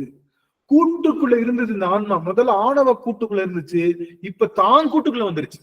தான் அப்படிங்கிற தனக்கு தெரிஞ்சதை வச்சு பயன்படு. அப்போ தன்னுடைய அறிவு பிடியை தளர்த்தி கொள்வதுதான். தன்னுடைய அறிவினாலே நமக்கு ஒரு பிடி இருக்கு இல்லையா? நமக்கு என்ன பிடி? நமக்கு இருக்கக்கூடிய பிடியெல்லாம் நாம் பெற்ற அறிவின் மூலமாக வந்த பிடிதான். தன்னுடைய அறிவின் பிடியை தளர்த்தி கொண்டு தன்னை உலகம் முழுக்க பிரபஞ்சம் முழுக்க வியாபித்து ஆன்மாவை நீகம் செய்கின்ற இடம்தான் ஆன்மீகம். அந்த ஆன்மீகத்தை பெறுகின்ற அனுபவத்தை பெருக்குவதுதான் நம்மளுடைய இந்த அனுபவ ஆன்மீகம். அப்போ நமக்கு என்ன அனுபவம் வரணும்? நமக்கு என்ன அனுபவம்னா, யாம் கற்ற கல்வியும் யாம் ஓதிய கல்வியும் யான் பெற்ற செல்வமும் என்னுடைய நிலையும் எல்லாம் ஒண்ணுல்ல, நான் எனது என்ற பிடியிலிருந்து தளர்த்தி கொண்டு அந்த பிடியிலிருந்து வெளிவந்து உலக பொருட்கள் அத்தனையிலும் வியாபித்திருக்கக்கூடிய ஆற்றலை பெறுகின்ற. அப்போ முதல்ல இந்த ஆற்றலே இல்லாம இருந்துச்சு. நல்லா கவனிங்க, முக்கியமான செய்தி. முதல்ல இந்த ஆன்மாவுக்கு ஆற்றலே இல்லாம இருந்துச்சு. அப்புறம் இப்ப உடலை கொடுத்து கொஞ்சம் போல பவுண்டட். இப்ப நம்ம வச்சிருக்க ஆற்றல் பேரு வந்து கண்ட ஆற்றல். கண்டம்னா இந்த பவுண்டரிக்குள்ள மட்டும்தான் ஆற்றல் இருக்கும். இது தன்னுடைய பிடியிலிருந்து தளர்த்தி கொண்டு அகண்ட ஆற்றலை பெறுவது. முதல்ல ஆன்மா ஆற்றல் இல்லாம இருந்துச்சு, 0 ஆற்றல். அதுக்கப்புறம் இப்ப நம்ம உடல் எடுத்தனால கொஞ்சம் போல ஆற்றலா இருக்கு. அந்த ஆற்றலிலிருந்து கண்ட ஆற்றலிருந்து அகண்ட ஆற்றலை ஆன்மா பெறும்போது எப்படி சிவம் ஆற்றலும் அறிவும் பெற்று விளங்குவது போல அறிவுடைய இந்த ஆன்மா ஆற்றலையும் சேர்த்து பெறுகின்ற இடம்தான் ஆன்மீகம். இப்ப நமக்குடைய ஆற்றல் உடலுக்குள்ள மட்டும்தான் இருக்கு. ஆன்மீகத்தினாலே என்ன ஆகும் அப்படின்னா உடல் கடந்த ஆற்றல் நமக்கு உருவாகும். அதுதான் நம்முடைய தவசிகள், நம்முடைய முனிவர்கள், நம்முடைய அருளாளர்கள் அவர்கள் எல்லாம் பெற்ற பெரும் ஆற்றல். ஒன்னும் இப்படி சொல்லி அதுக்கு வந்து அறிவில இருந்து நீங்கணும்னு சொல்றீங்க இல்லைங்களா? அறிவின் பிடியிலிருந்து நாம் நீங்க வேண்டும் சொல்றீங்க. அந்த அறிவே இருக்கிறதுனாலதானே அறியும் அந்த ஆற்றல் கிடைக்குது. அப்ப அதையும் நீங்கி போறது நீங்க சொல்றது இல்லைங்களா? இப்ப ஆன்மா இப்படி வச்சுக்கலாமா? ஆன்மீகம் என்பது எப்படி அப்படின்னா, இந்த ஆன்மா அளப்பரிய ஆற்றலை பெறுவது ஆன்மீகம். இப்படி வச்சுக்கலாமா? ஈஸியா புரிஞ்சுக்கிறோம். கடைசியா நம்ம முடிக்கிறப்போ இந்த ஆன்மா முதல்ல 0 ஆற்றல் இருந்து, அதுக்கப்புறம் இறைவன் உடல் கொடுத்து கொஞ்சம் போல ஒரு ஆற்றலை கொடுத்தா, அதுக்கப்புறம் இந்த உடல் மூலமாக அளப்பரிய ஆற்றலை உருவாக்கி கொள்ளுகின்ற இடத்துக்கு பேர் தான் ஆன்மீகம். அப்ப அந்த ஆன்மா அளப்பரிய ஆற்றல். அப்ப அளப்பரிய ஆற்றல் யாருக்கு இருக்கு? சிவத்துக்கு தான் இருக்கு. அவனுக்கு தான் ஆற்றல் இருக்கு, அவனுக்கு தான் அறிவு இருக்கு. அந்த ஸ்டேஜுக்கு நாம போய் சேர்றோம் இல்லையா? அதுக்கு பேர் தான் சிவமாம் தன்மை பெற்றல். அதைத்தான் சாமி என்ன சொல்றாரு? சித்தமலம் அறிவித்து சிவமாக்கி எனையாண்ட அத்தனை கருளியவார் ஆர்வெருவார் சோவே. எப்பா ஒண்ணுமே இல்லாம இருந்தேன், அளப்பெரிய ஆற்றலை கொடுத்த, அளப்பெரிய ஆனந்தத்தை கொடுத்த, உன்னுடைய தகுதிக்கு சம்பந்த மாதிரி என்னை வந்து கொண்டு வந்துட்டியே சாமி அப்படின்னு சிவமாம் தன்மை இந்த ஆன்மா அளப்பெரிய ஆற்றலை பெறுகின்ற நிலைக்கு உயர்வதுதான் ஆன்மீகம். அப்ப அளப்பெரிய ஆற்றலுக்கு உயரணும் அப்படின்னா என்ன வேணும்? இந்த ஆன்மா தன்னுடைய அறிவின் பிடியிலிருந்து நீங்கிக் கொள்ள வேண்டும். இறைவனுடைய அதனாலதான் ஆசை அருவின் ஈசனோட ஆகிலும் ஆசை அருவின். எல்லாரும் சொன்னாங்க இறைவனை பற்றி தெரிந்து கொள்ள என்ன ஆகுது? என்ன மாதிரி தெரிஞ்சு கொண்டவன் உலகத்துல இருக்க முடியுமா? என்ன மாதிரி இது இந்த பாடலை பாடுற உலகத்துல எனக்கு தெரிஞ்ச சித்தாந்த கருத்து மாதிரி உலகத்துல யாருக்காவது தெரியுமான்ற ஒரு பிடிக்குள்ள மாட்டிக்கிட்டா என்னைக்கு அகண்ட ஆற்றலை பெற முடியும்? அகண்ட ஆற்றல் எப்போ பெற முடியும் அப்படின்னா, அகண்ட ஆற்றல் எப்ப படிக்கணும்? அறிவின் பிடியிலிருந்து நீங்க முடியும். அம்மா ஒரு அழகான கேள்வி கேட்டாங்க, சரலாட்சுமி அம்மா. ஐயா, அறிவு இருக்கிறனால தானே நாம தெரிஞ்சுக்கணும், சிவத்தை பற்றி தெரிஞ்சுக்கணும். அப்ப அந்த பிடியிலிருந்து நீங்கிறதுனா என்ன அர்த்தம்? அது கரெக்டா சொன்னாதானே புரியும். அறிவினால்தான் நம்ம எல்லாம் தெரிஞ்சுக்கிறோம், இங்க வர்றோம், நீங்க சொல்றதெல்லாம் தெரிஞ்சுக்கிறோம். அறிவின் பிடியிலிருந்து நீங்குதல் அப்படின்னா என்னன்னா, முதல்ல அறிவுக்கு புறம்பான பொருள் அந்த பொருள் இருந்து நீங்க. அறிவுக்கு புறம்பான பொருள் அப்படின்னா என்ன? நம்ம பாத்துக்கீங்களா? நம்ம இதத்தான் மிருத்யுஞ்ச மந்திரம் சொல்லும். மிருத்யுஞ்ச மந்திரம் என்ன சொல்லுது? நாம இந்த வெள்ளரி பழம் என்ன பண்ணுது? தானாகவே அது தன்னுடைய பிடியிலிருந்து விலகி விட்டுருது. அதான் மிருத்யுஞ்ச மந்திரம் சொல்றது. அதுதான் என்ன சொல்லுது அப்படின்னா, வெள்ளரி பழம் போல உன்னை வைத்துக்கொள். எப்படி? வெள்ளரி பழம் என்ன பண்ணுவேன்? மத்த எல்லா கனிகளும் என்ன பண்ணும்னா, அது மரம் தன்னுடைய பிடியை விடும். அது மரத்தினுடைய பிடியை விட்டு அது கீழே விடும். இது என்ன பண்ணும்? இதுவே தானாகவே தன்னுடைய பிடியிலிருந்து விலங்கு. எப்ப அது பிடியிலிருந்து விலகும் அப்படின்னா, அது பழமாகும் போது. அது பழமாகும் போது தானே தன் பிடியில் இருந்து விலகுகிறது. அப்போ பழம் என்பது இங்க எதை சொல்லுகின்றது என்றால், நாம் பெறுகின்ற பெரும் முதிர்ச்சி. நம்ம கிட்ட இருக்கக்கூடிய முதிர்ச்சி, அறிவு முதிர்ச்சி ஆயிடுச்சுன்னா எது கூடயும் சேர, எந்த அறிவற்ற பொருளோடையும் சேர. அறிவனுடைய முதிர்ச்சி என்னன்னா, எந்த அறிவற்ற பொருளோடும் தொடர்பு இல்லாமல் அறிவு தன்னுடைய மாத்திக்கும். குழந்தை என்ன பண்ணும்? அறிவுக்கு முதிர்ச்சியே இல்லை. இங்க உங்களுக்கு வேணா ஒரு ஈஸியா ஒரு பொருள் சொல்லட்டுமா? குழந்தைக்கு என்ன அறிவுல முதிர்ச்சியே இருக்காது. என்ன பண்ணும்? அறிவற்ற பொருள் எல்லாத்தையும் தாங்கிட்ட வச்சுக்கணும். எப்பயுமே எதை வச்சுதான் விளையாடும்? பொம்மையை வச்சுதான் விளையாடும். தனக்குன்னு ஒரு காரை வச்சுக்கிறோம். ஒரு பென்சில் உடஞ்சு போன பென்சில் தான் என்னுடைய உயிர்னு நினைச்சு வச்சுக்கும். அப்போ அந்த குழந்தைக்கு அறிவுல விளக்கம் இல்லாதனால எதை வச்சுக்கிட்டு அறிவற்ற பொருளோடையே உறவாடிக்கிட்டு இருக்கு. நாமெல்லாம் நினைச்சிட்டு இருக்கோம் நமக்கு அறிவு அதிகமாயிடுச்சுன்னு. இல்ல இல்ல, குழந்தை எப்படி பொம்மையோடையும் உடைஞ்சு போன பென்சிலோடையும் தூக்கி போட்ட சாக்லேட் கவரோடையும் விளையாடுறது போல நாமும் இன்னைக்கு என்ன பண்றோம்? காரு, பங்களா, நகை, நட்டு வளர்ந்திருக்கோமே தவிர குழந்தைக்கும் நமக்கும் ஏதாவது வித்தியாசம் இருக்கா? ஏதாவது வித்தியாசம் இருக்கா? அதனுடைய மோகம் நம்ம விட்டு போகுதா?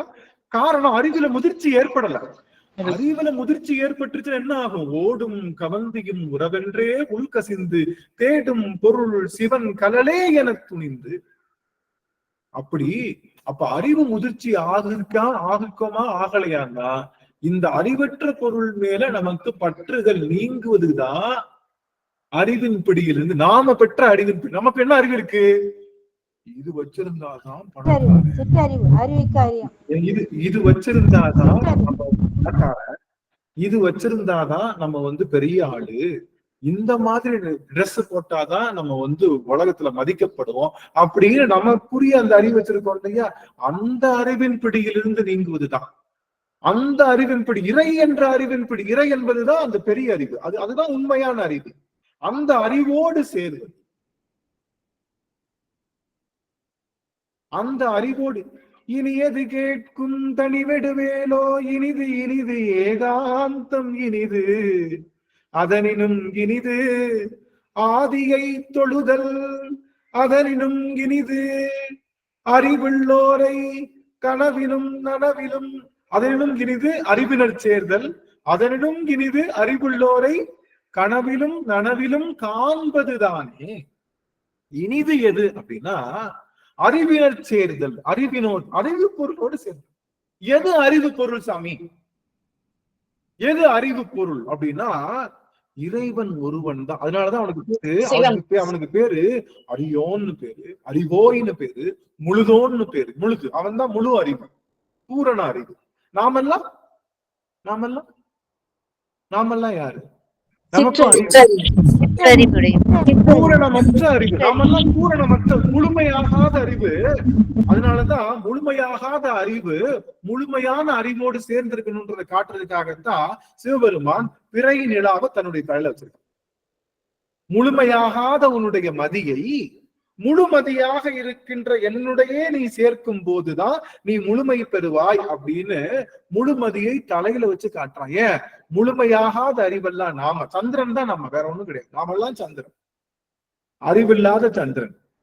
அதுக்கு பல கதைகள் சொல்லி அதை புரிய வச்சு கடைசியில இதுதான்பான்னு அர்த்தம் சொல்றதுதான் தூளா அருந்ததி நியாயம்னு சொல்லுவாங்க. அந்த நியாயம். அப்போ அந்த தலையிலே பிறை சூடி அந்த பிறை எதை காட்டுது அப்படின்னா அது முழுமை பெறாத அறிவு இறைவனுடைய அறிவோடு சேரும் போது அது முழுமை பெறுகிறது. ஆக நமக்கு ஒரே ஒரு கதி, ஒரே ஒரு நிலை, ஒரே ஒரு முடிவு என்று ஒன்றால் அது இறைவனாகிய சிவபெருமானை சேருவது ஒன்றை தவிர வேறொன்றும் இல்லை என்று மற்றைய பொருள்களில் இருந்து நீங்குவதுதான் அறிவிலிருந்து நீங்குவது. மற்றைய பொருள் எல்லாம் நம்ம பார்த்துக்கிட்டு இருக்க பொருள் எல்லாம் நிரந்தரமா சாஸ்வதமா ஏதாவது ஒரு பொருள் சாஸ்வதம் என்று சொல்லிவிடுங்கள். அப்படியே லேப்டாப்பை மூடி வச்சுட்டு நான் போயிடுறேன். அவ்வளவுதான். ஏங்க இந்த ஒரு பொருள் சாஸ்வதங்க, இது என் கூட எப்பயுமே வருங்க அப்படின்னு ஏதாவது ஒரு பொருளை சுட்டி காட்டுங்கள் சிவத்தை தவிர. ஆனா புண்ணியம் சொல்றாங்களே சாமி, ஒரு பொருள் சாமி புண்ணியம் சொல்றாங்களே புண்ணிய பாவம் கூட அது புண்ணிய பாவம் வராது, அறிவின் வடிவமாகத்தான் வரும். ஏற்கனவே நம்ம சொல்லி ஐயா அப்ப வந்திருந்தீங்களான்னு தெரியல. புண்ணிய பாவம் கூட நம்ம கூட வராது. இப்ப நீங்க சாப்பிட்டது வெள்ளரிக்காய் சாப்பிடுறீங்க, பாகக்காய் சாப்பிடுறீங்க, உங்க உடம்புல பாகக்காயும் வெள்ளரிக்காயும் இருக்கா? உடம்புல பாகக்காயும் வெள்ளரிக்காயும் இருக்கு. பாகக்காயோட சத்தும் வெள்ளரிக்காயோட சத்தும் உள்ள வருவது போல நாம் செய்த பாவ புண்ணியத்தினுடைய வடிவம் என்பது அறிவுல ஏற்படக்கூடிய விளக்கம் தான், வேற ஒண்ணு கிடையாது. ஆன்மா அறிவோடு வந்ததுன்னா சிறந்த புண்ணியம் பண்ணிருக்குன்னு அர்த்தம். அறிவுல விளக்கம் எல்லாம் வருதுன்னா பாவத்துல பண்ணிருக்குன்னு அர்த்தம். ஆக பாவ புண்ணியம் என்பது நம்ம கூட வரப்போறது இல்ல, அனுபவமாகத்தான் வருது. நம்ம கூட எல்லாமே அனுபவம் தான். நான் சொல்றது அறிவு பொருள், அனுபவத்துக்கு அறிவு கிடையாது. அனுபவம் அது என்னது? ஜடசக்தி தான், அது ஜடசக்தி தான். அப்ப நான் சொல்றேன் எந்த பொருள் சாஸ்வதம்னு நினைக்கிறோம், எந்த பொருளும் சாஸ்வதம் இல்லை என்ற நிலை வந்ததுக்கு அப்புறம் அந்த பொருள்களிலிருந்து நீங்கிக் கொள்வதுதான் அறிவில் நீங்குதல். இந்த அறிவற்ற பொருளிலிருந்து நீங்கி அறிவோடு பொருளை ஜாயின் ஆகுது இல்லையா, இதுக்கு பேரு தான் ஆன்ம அறிவிலிருந்து நீங்குதல். அப்ப இந்த மாதிரி ஆன்ம அறிவிலிருந்து நீங்கிருச்சுன்னா இதுக்கு என்ன கிடைச்சிரும்? அபரீதமான ஆற்றல், பிரபஞ்சத்தை புழக்குகின்ற ஆற்றல், விண்ணையும் மண்ணையும் பிளக்குகின்ற ஆற்றல், எங்கும் வியாபித்திருக்கக்கூடிய ஆற்றல். அதனாலதான் இந்த மாதிரி உலக பற்ற கொஞ்சம் போல நீத்தாங்கல்ல. யாரு? நலாயினி நீத்தா. நலாயினி உங்களுக்கு தெரியும்ல, நலாயினி நீத்தா.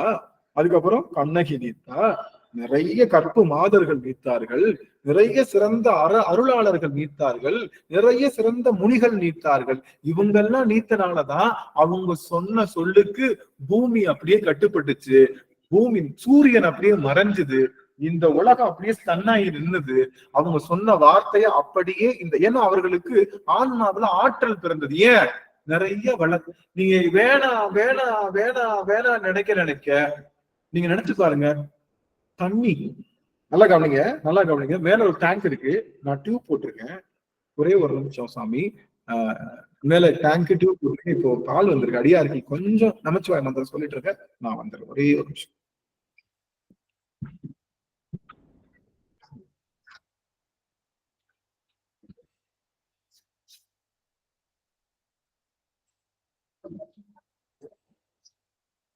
சிவாய நமங்க ஐயா. அனைத்து அடியார் திருவடி வணக்கம்.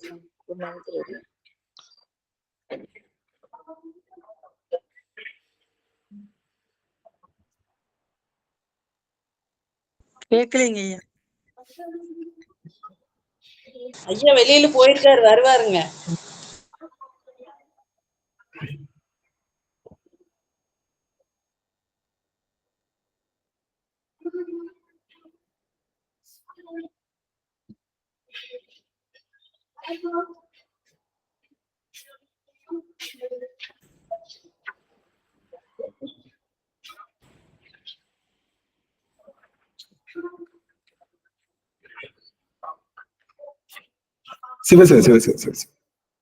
மன்னிக்கணும். இப்போ ஒரு முக்கியமான செய்தி, நம்ம எல்லா பொருளையும் துறக்க நமக்கு ஆற்றல் அதிகமாகிக்கிட்டே இருக்கும். நீங்க இது எப்படின்னு கேட்டீங்கன்னா, பெரிய தொட்டி, தண்ணி தொட்டி, எல்லாரும் வாட்டரை நீங்க அங்க இருந்து ஒரு பைப்பை போட்டு வச்சிருக்கீங்க. எந்த சட்டிக்கு அதிகமான தண்ணி போகும்னா, எந்த சட்டி ரொம்ப தாழ்வா போகுதோ அந்த சட்டிக்கு அதிகமா தண்ணி போகும். புரியுதுங்களா? இப்ப நான் இங்க வச்சிருக்கேன், ஜானகி அம்மா கீழே வச்சிருக்காங்க, அதுக்கு அடுத்து சாந்தி அம்மா அதுக்கும் கீழே வர்றாங்க, மதியம் அம்மா கீழே இன்னும் கீழே வைக்கிறாங்க, சரஸ்வதி குருசாமி அம்மா இன்னும் கீழே வைக்கிறாங்க. அப்போ எவ்வளவுக்கு எவ்வளவு இறங்கிக்கிட்டு இருக்கோமோ அவ்வளவுக்கு எவ்வளவு அந்த ஆற்றல் என்ன ஆகும்? பெருகிட்டு இருக்கும். அது போல இந்த உலக பொருள் வேணான்னு சொல்ல உலக பொருள் எந்தெந்த பொருள்கள்ல இருந்து நீங்க நீங்குறீங்களோ அந்தந்த பொருள்கள்ல இருந்து உங்களுக்கு பவர் கிடைக்கும். ஒன்னும் ஈஸியா சொல்லட்டுமா? ரசவாதம்னு சொல்லுவாங்க, கேள்விப்பட்டிருக்கீங்களா? 18 அஷ்டமா சித்தியில ரசவாதம்னு இருக்கு. ரசவாதம்னா என்னன்னா, ஒரு பொருளை இன்னொரு பொருளாக மாற்றுவது, அதுக்கு பேர் தான் ரசவாதம். மேக்சிமம் ரசவாதம் என்பது எதை செய்வாங்கன்னா, மண்ணை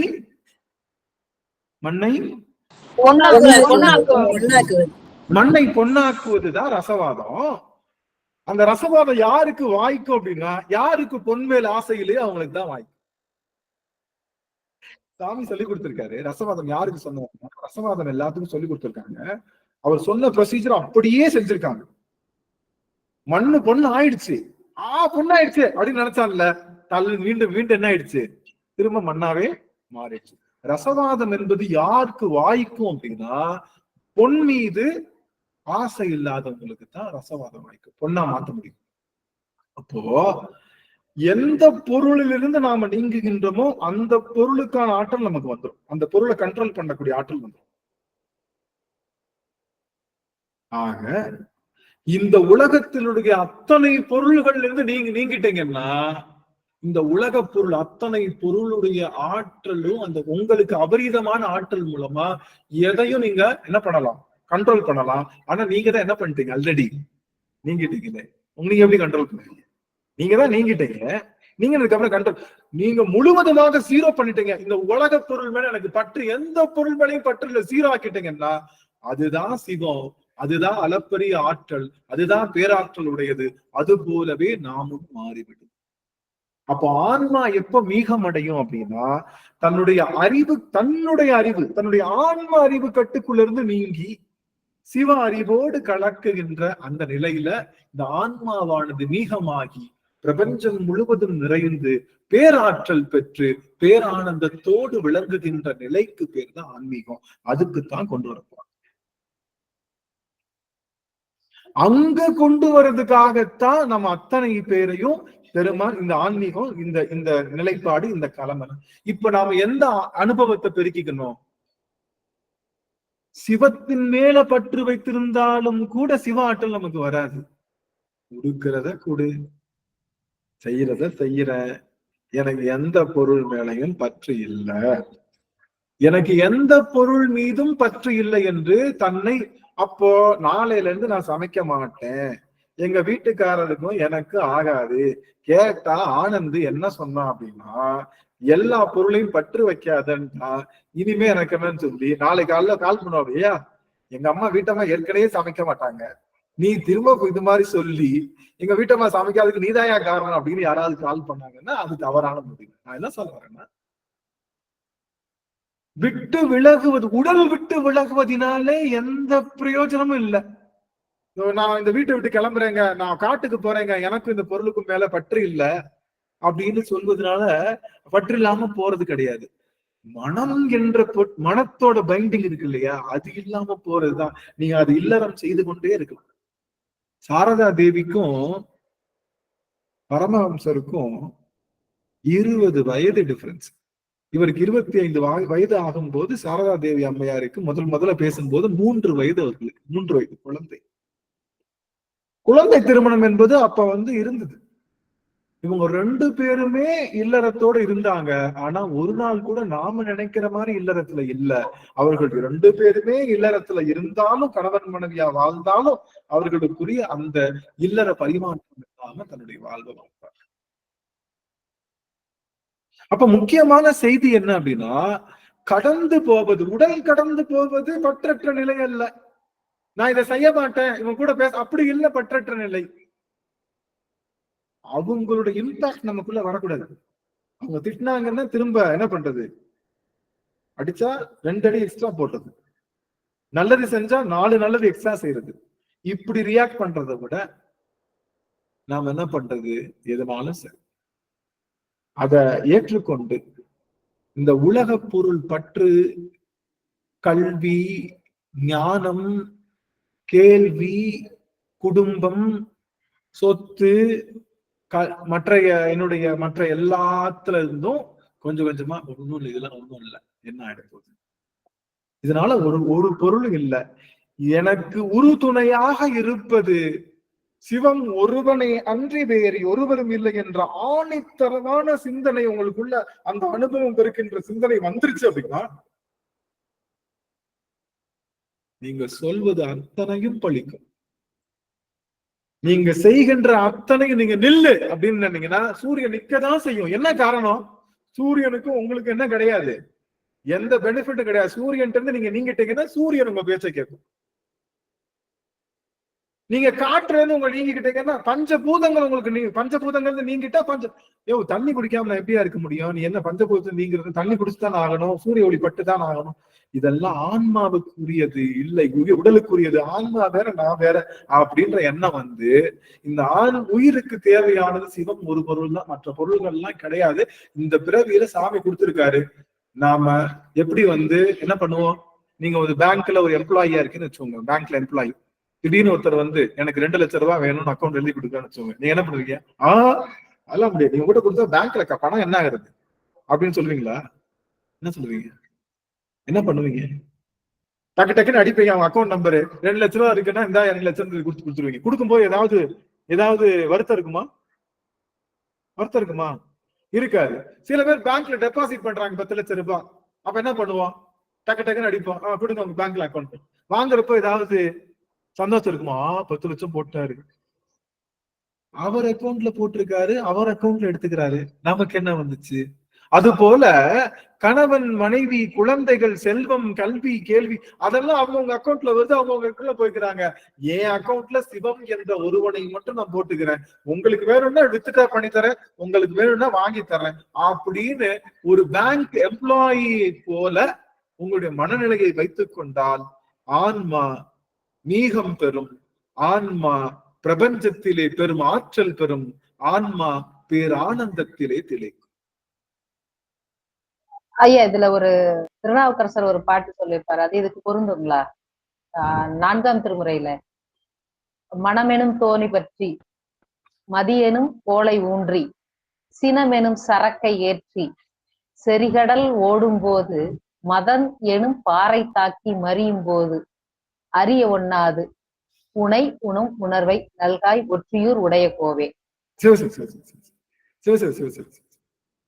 நம்ம கிட்ட இருக்கக்கூடிய அதெல்லாம் அப்ப ஐயா எடுத்துட்டு போய் இது உடஞ்சிருச்சுன்னு சொல்ல வராங்க. நாம என்ன சொல்றோம்? போட்லயே ஏற மாட்டோம்ன்றோம். நம்ம தோணியே எடுக்க மாட்டோம். தோணி நான் இங்க நிற்பேன், அவ்வளவுதான். நிக்கிற இடத்துல சிவம் வருவோம்.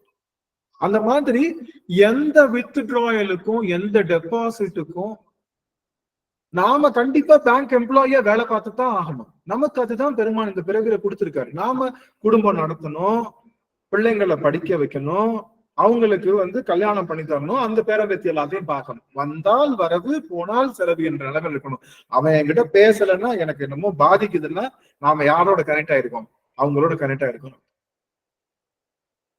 அவன் வந்து என்கிட்ட குடுக்கலன்னா எனக்கு பாதிப்பு வருது, என்கிட்ட வாங்கலன்னா எனக்கு பாதிப்பு வருதுன்னா கனெக்டா இருக்கும். அந்த கனெக்ஷன் எல்லாம் என்ன பண்ணும்? கத்திரிக்கோள் எடுத்து சட்டக் சட்டக் சட்டக் சட்டக் சட்டக். ஆனா வெளியில யாருக்குமே தெரியாது. நாம என்ன பண்ணுவோம்? சிரிச்ச முகத்துல வாங்க, welcome welcome to the Sivan bank, போடுற கணக்கை போடுங்க, போட்டீங்களா? ஓகே, நன்றி. என்ன எடுத்துட்டு போகணும்? சரி, வேணுமா? எடுத்துக்கங்க, நன்றி, வணக்கம். மேனேஜர் யாருதான்?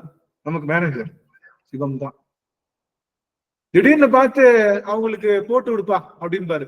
ஐயா காசுல உள்ள அக்கௌண்ட்ல காசே இல்லைங்கய்யா, நான் பாத்துக்கிறேன், போட்டு. அதுதான் நம்ம செய்யற கருணை. யாருக்குமே எதுவுமே அவங்களுக்கும் நமக்கும் தொடர்பு இருக்காது, இருந்தாலும் அவங்களுக்கு போய் உதவி செய்யறோம்ல, அந்த கருணையை பெருக்கி. அந்த கருணையில கூட பாண்டு வரக்கூடாது. பாண்ட் இல்லாத லைஃப். ஒரே ஒருத்தன் கூட தான் பாண்டு. சிவன் கூட பாண்ட் எப்படி? கொடுத்தா கூட கொடுக்காட்டிப்போம். சிவம் என்கிட்ட பேசல, ரொம்ப வருத்தம் ஆயிடுச்சு அடியனுக்கு ரொம்ப வருத்தம். 2 பேருக்காக விண்ணப்பம் வச்சோம். நம்ம விண்ணப்பம் வச்சு யாருக்குமே வந்து அது சரியாகாம போனதே இல்லை. எனக்கு இந்த செய்தி கேட்ட உடனே சிவத்து மேல பயங்கர கோபம். நாயா உனக்கு பிரச்சனை? ஏன் நான் கேட்டதெல்லாம் கொடுத்தா உனக்கு என்ன குறைஞ்சா போயிடுவேன்? நீ என்ன அவ்வளவு பெரிய, நீ நினைச்சா எல்லாரும் தரலாம்ல. பிள்ளை தர சொல்லுன்னு கேட்டப்போ, சுந்தரர் கேட்டப்போ கொடுத்தேல்ல, நாங்க எல்லாம் கேட்கிறப்போ நீ கொடுக்கணுமா இல்லையா? இப்படி உன்னையே நம்பி சரணடைந்த இரு உள்ளங்களை இப்படி சிதைச்சிருக்கீங்க சுவாமி அப்படின்னு சாமிகிட்ட கேட்கும்போது சாமியுடைய புன்னகை மட்டும் எனக்கு தெரிஞ்சது. என்னுடைய கணக்கு ஒண்ணு, நீ அந்த கணக்குக்கு பதில் கணக்கு போடுற. சில நேரம் அந்த கணக்கு என்ன பண்ணுவார்? சிவமே சில நேரம் என்ன பண்ணுவாரு? வித்ட்ரா பண்ணுவாரு, டெபாசிட் பண்ணுவாரு. சிவம் வித்ட்ரா பண்ணப்ப என்ன பண்ணக்கூடாது? வருத்தப்பட தேவையில்லை. சிவம் டெபாசிட் பண்ணாலும் ஆனந்தப்பட தேவையில்லை. சிவமே. அப்போ இந்த ஆன்மாவானது மீகம் அடையணும் அப்படின்னா என்ன பண்ணணும்? முழுவதுமாக சிவத்தை பெருக்குகின்ற தன்மை பெறணும். இந்த உடல் ஆற்றலிலிருந்து இந்த பிரபஞ்ச ஆற்றலுக்கு தன்னை விஸ்தாரித்துக் கொள்வதற்காக இந்த உடல் அறிவிலிருந்து விடுபட்டு கொள்ளணும். எப்படி பலூன் அப்படிங்கிறத சுத்தி காத்து இருக்கு, ஒரு சின்ன ஓட்டை வச்சு குத்துன உடனே இந்த காத்து முழுவதுமா பிரபஞ்சத்தின் மூலமா பரவுவது போல இந்த உடல் என்ற கூட்டில் இருக்கக்கூடிய ஆற்றல் பிரபஞ்சம், நான் உலகம் சொல்ல, பிரபஞ்சம் முழுக்க ஆற்றலாக பிரிகின்ற நிலைக்கு உங்களை கொண்டு வருவதற்கு பேருதான் என்னது ஆன்மீகம். உடம்ப சாமி சொல்லிட்டாரு, எடுத்து ஒரு ஊசிய குத்துறான ஒரு குத்தி வெளியில அவர் பார்த்து என்னுடைய ஆற்றல் பெருசா பெருகுதான்னு பாத்தீங்கன்னா ரத்தம் தான் வரும். ஆனந்த சொல்லிட்டா இந்த பலூனை உடைச்சிருவோம்னு சொல்லிட்டு எடுத்து ஒரு ஊசி எடுத்து குத்தி நீங்க அப்படி இல்லை. இந்த ஆற்றல் என்பது இந்த உடல் கூட்டு, இந்த உலக பிரபஞ்சத்துக்கு போகணும்னா மனம்தான் மாறணுமே தவிர வேற உடலோடயே இருந்து கொண்டு இந்த உடலோடயே இருந்து கொண்டு நீங்க என்ன பண்ணலாம், பிரபஞ்சம் முழுக்க வியாபிக்கலாம், ஆன்மாவானது மீகம் செய்யலாம். நீங்க பாத்தீங்கன்னா தியானம் செய்யறவங்களுக்கு எல்லாம் பாத்தீங்கன்னா கண்ணை முடிப்பாங்க, அவங்க இந்த ஊர்ல என்ன நடக்க போகுதுன்னு அவங்களுக்கு தெரியும். பாத்துறீங்களா, ஊர்ல ஒருத்தவங்க இருப்பாங்க, அவங்களுக்கு இந்த ஊர்ல அவங்களுடைய ஆற்றல் எது வரைக்கும் இருக்கு, ஊர் வரைக்கும் இருக்கு அந்த ஆறாம். அது அப்படியே கொஞ்சம் பெருசா அந்த உலக பிரபஞ்சம் அதையும் தாண்டி 7 லோகங்கள் 14 குணங்கள் 254 குணங்கள் எல்லாம் தாண்டி வருதுன்னா அப்ப அவ்வளவு விடணும், அவ்வளவு விட நம்ம மிதப்போம். நிறைய தூக்கிட்டு போக உள்ள முங்குவோம். எல்லா பொருளையும் விடுங்க, ஒன்னொன்னா விட என்ன பண்ணுவோம், அதுக்கு தகுந்த மாதிரி மிதப்போம். முழுவதுமா மிதக்கணும்னா எல்லாத்தையும் தூக்கி வெளியே எடுத்துட்டு மிதக்கிற மாதிரி மனதில் இருக்கக்கூடிய தீய எண்ணங்களையும் பொறாமை குணங்களையும் பகைகளையும் உணர்வுகளையும் நாம கொஞ்சம் கொஞ்சமா புரிந்து விளக்கணும். இதுல ஒண்ணுமில்லைன்னு புரிஞ்சு விளக்குறோம், அது பேர் தான் அறிவின் விளக்குது. இவனால ஒண்ணும் ஆக போறது இல்லைன்னு புரிஞ்சு விளக்குறோம்ல. யார் என்ன நடந்தாலும் நம்ம வாழ்த்து செய்தி எனக்கு பார்க்கும்போது ரொம்ப சந்தோஷம். வாழ்த்து செய்தி குரூப் மாதிரி ஒரு அருமையான குரூப் கிடையாது. நினைச்சு பாருங்களேன், ஒரே சமயத்துல உயிர் நீத்த செய்தியும் வரும், அதே சமயத்துல ஒரு உயிர் பிறந்த செய்தியும் வரும். 2 செய்திக்கும் அடியவர்கள் சமமாக பாவனை செய்வார்கள். ஒரே நேரத்துல பிறந்த நாள் செய்தியும் இரங்கல் செய்தியும் சொல்ல வேண்டிய கடமை இருக்கும். அந்த 2 செய்தியும் சொன்னாலும் 2ம் இறைவனுடைய கருணைதான் புரிஞ்சுக்கிற ஆற்றல் வந்ததுன்னா, நான் வாழ்த்து செய்தி குரூப்பை பாக்குறப்ப ஆசைப்படுறேன், எந்த குரூப்ல இந்த மாதிரி நடக்கும், எந்த குரூப்லயும் அந்த மாதிரி நடக்குமா? 2 செய்தியும் ஒரே நேரத்துல வரும், 2 செய்திக்கும் அடியவர்கள். அதனால நமக்கு பிறப்பு இறப்பு என்ற பெரும் பேர், பிறப்புல சந்தோஷப்படுவதும் இறப்புல வருத்தப்படுவது என்பது கிடையவே கிடையாது. அப்படிங்கிற நிலைப்பாடுக்குள்ள வருவதுதான் ஆன்மீகம். இப்ப புரிஞ்சுதா ஆன்மீகம் என்றால் என்ன? ஆன்மாவை மீகம் செய்வது. ஆன்மா முதல்ல ஆணவம் என்ற பிடியில இருந்தது. அப்ப அதுக்கு ஆற்றலே இல்லை, அறிவு மட்டும்தான் இருந்துச்சு. ஏன் அது ஆற்றல் அறிவில்லாத பொருள் கூட இருந்துச்சு. அதனால அதுக்கு ஆற்றல் முழுவதுமாக மறைக்கப்பட்டது. அதுக்கு அடுத்து உடல் என்ற கூட்டு மாயா சக்திக்குள்ள சாமி கொடுத்தாரு.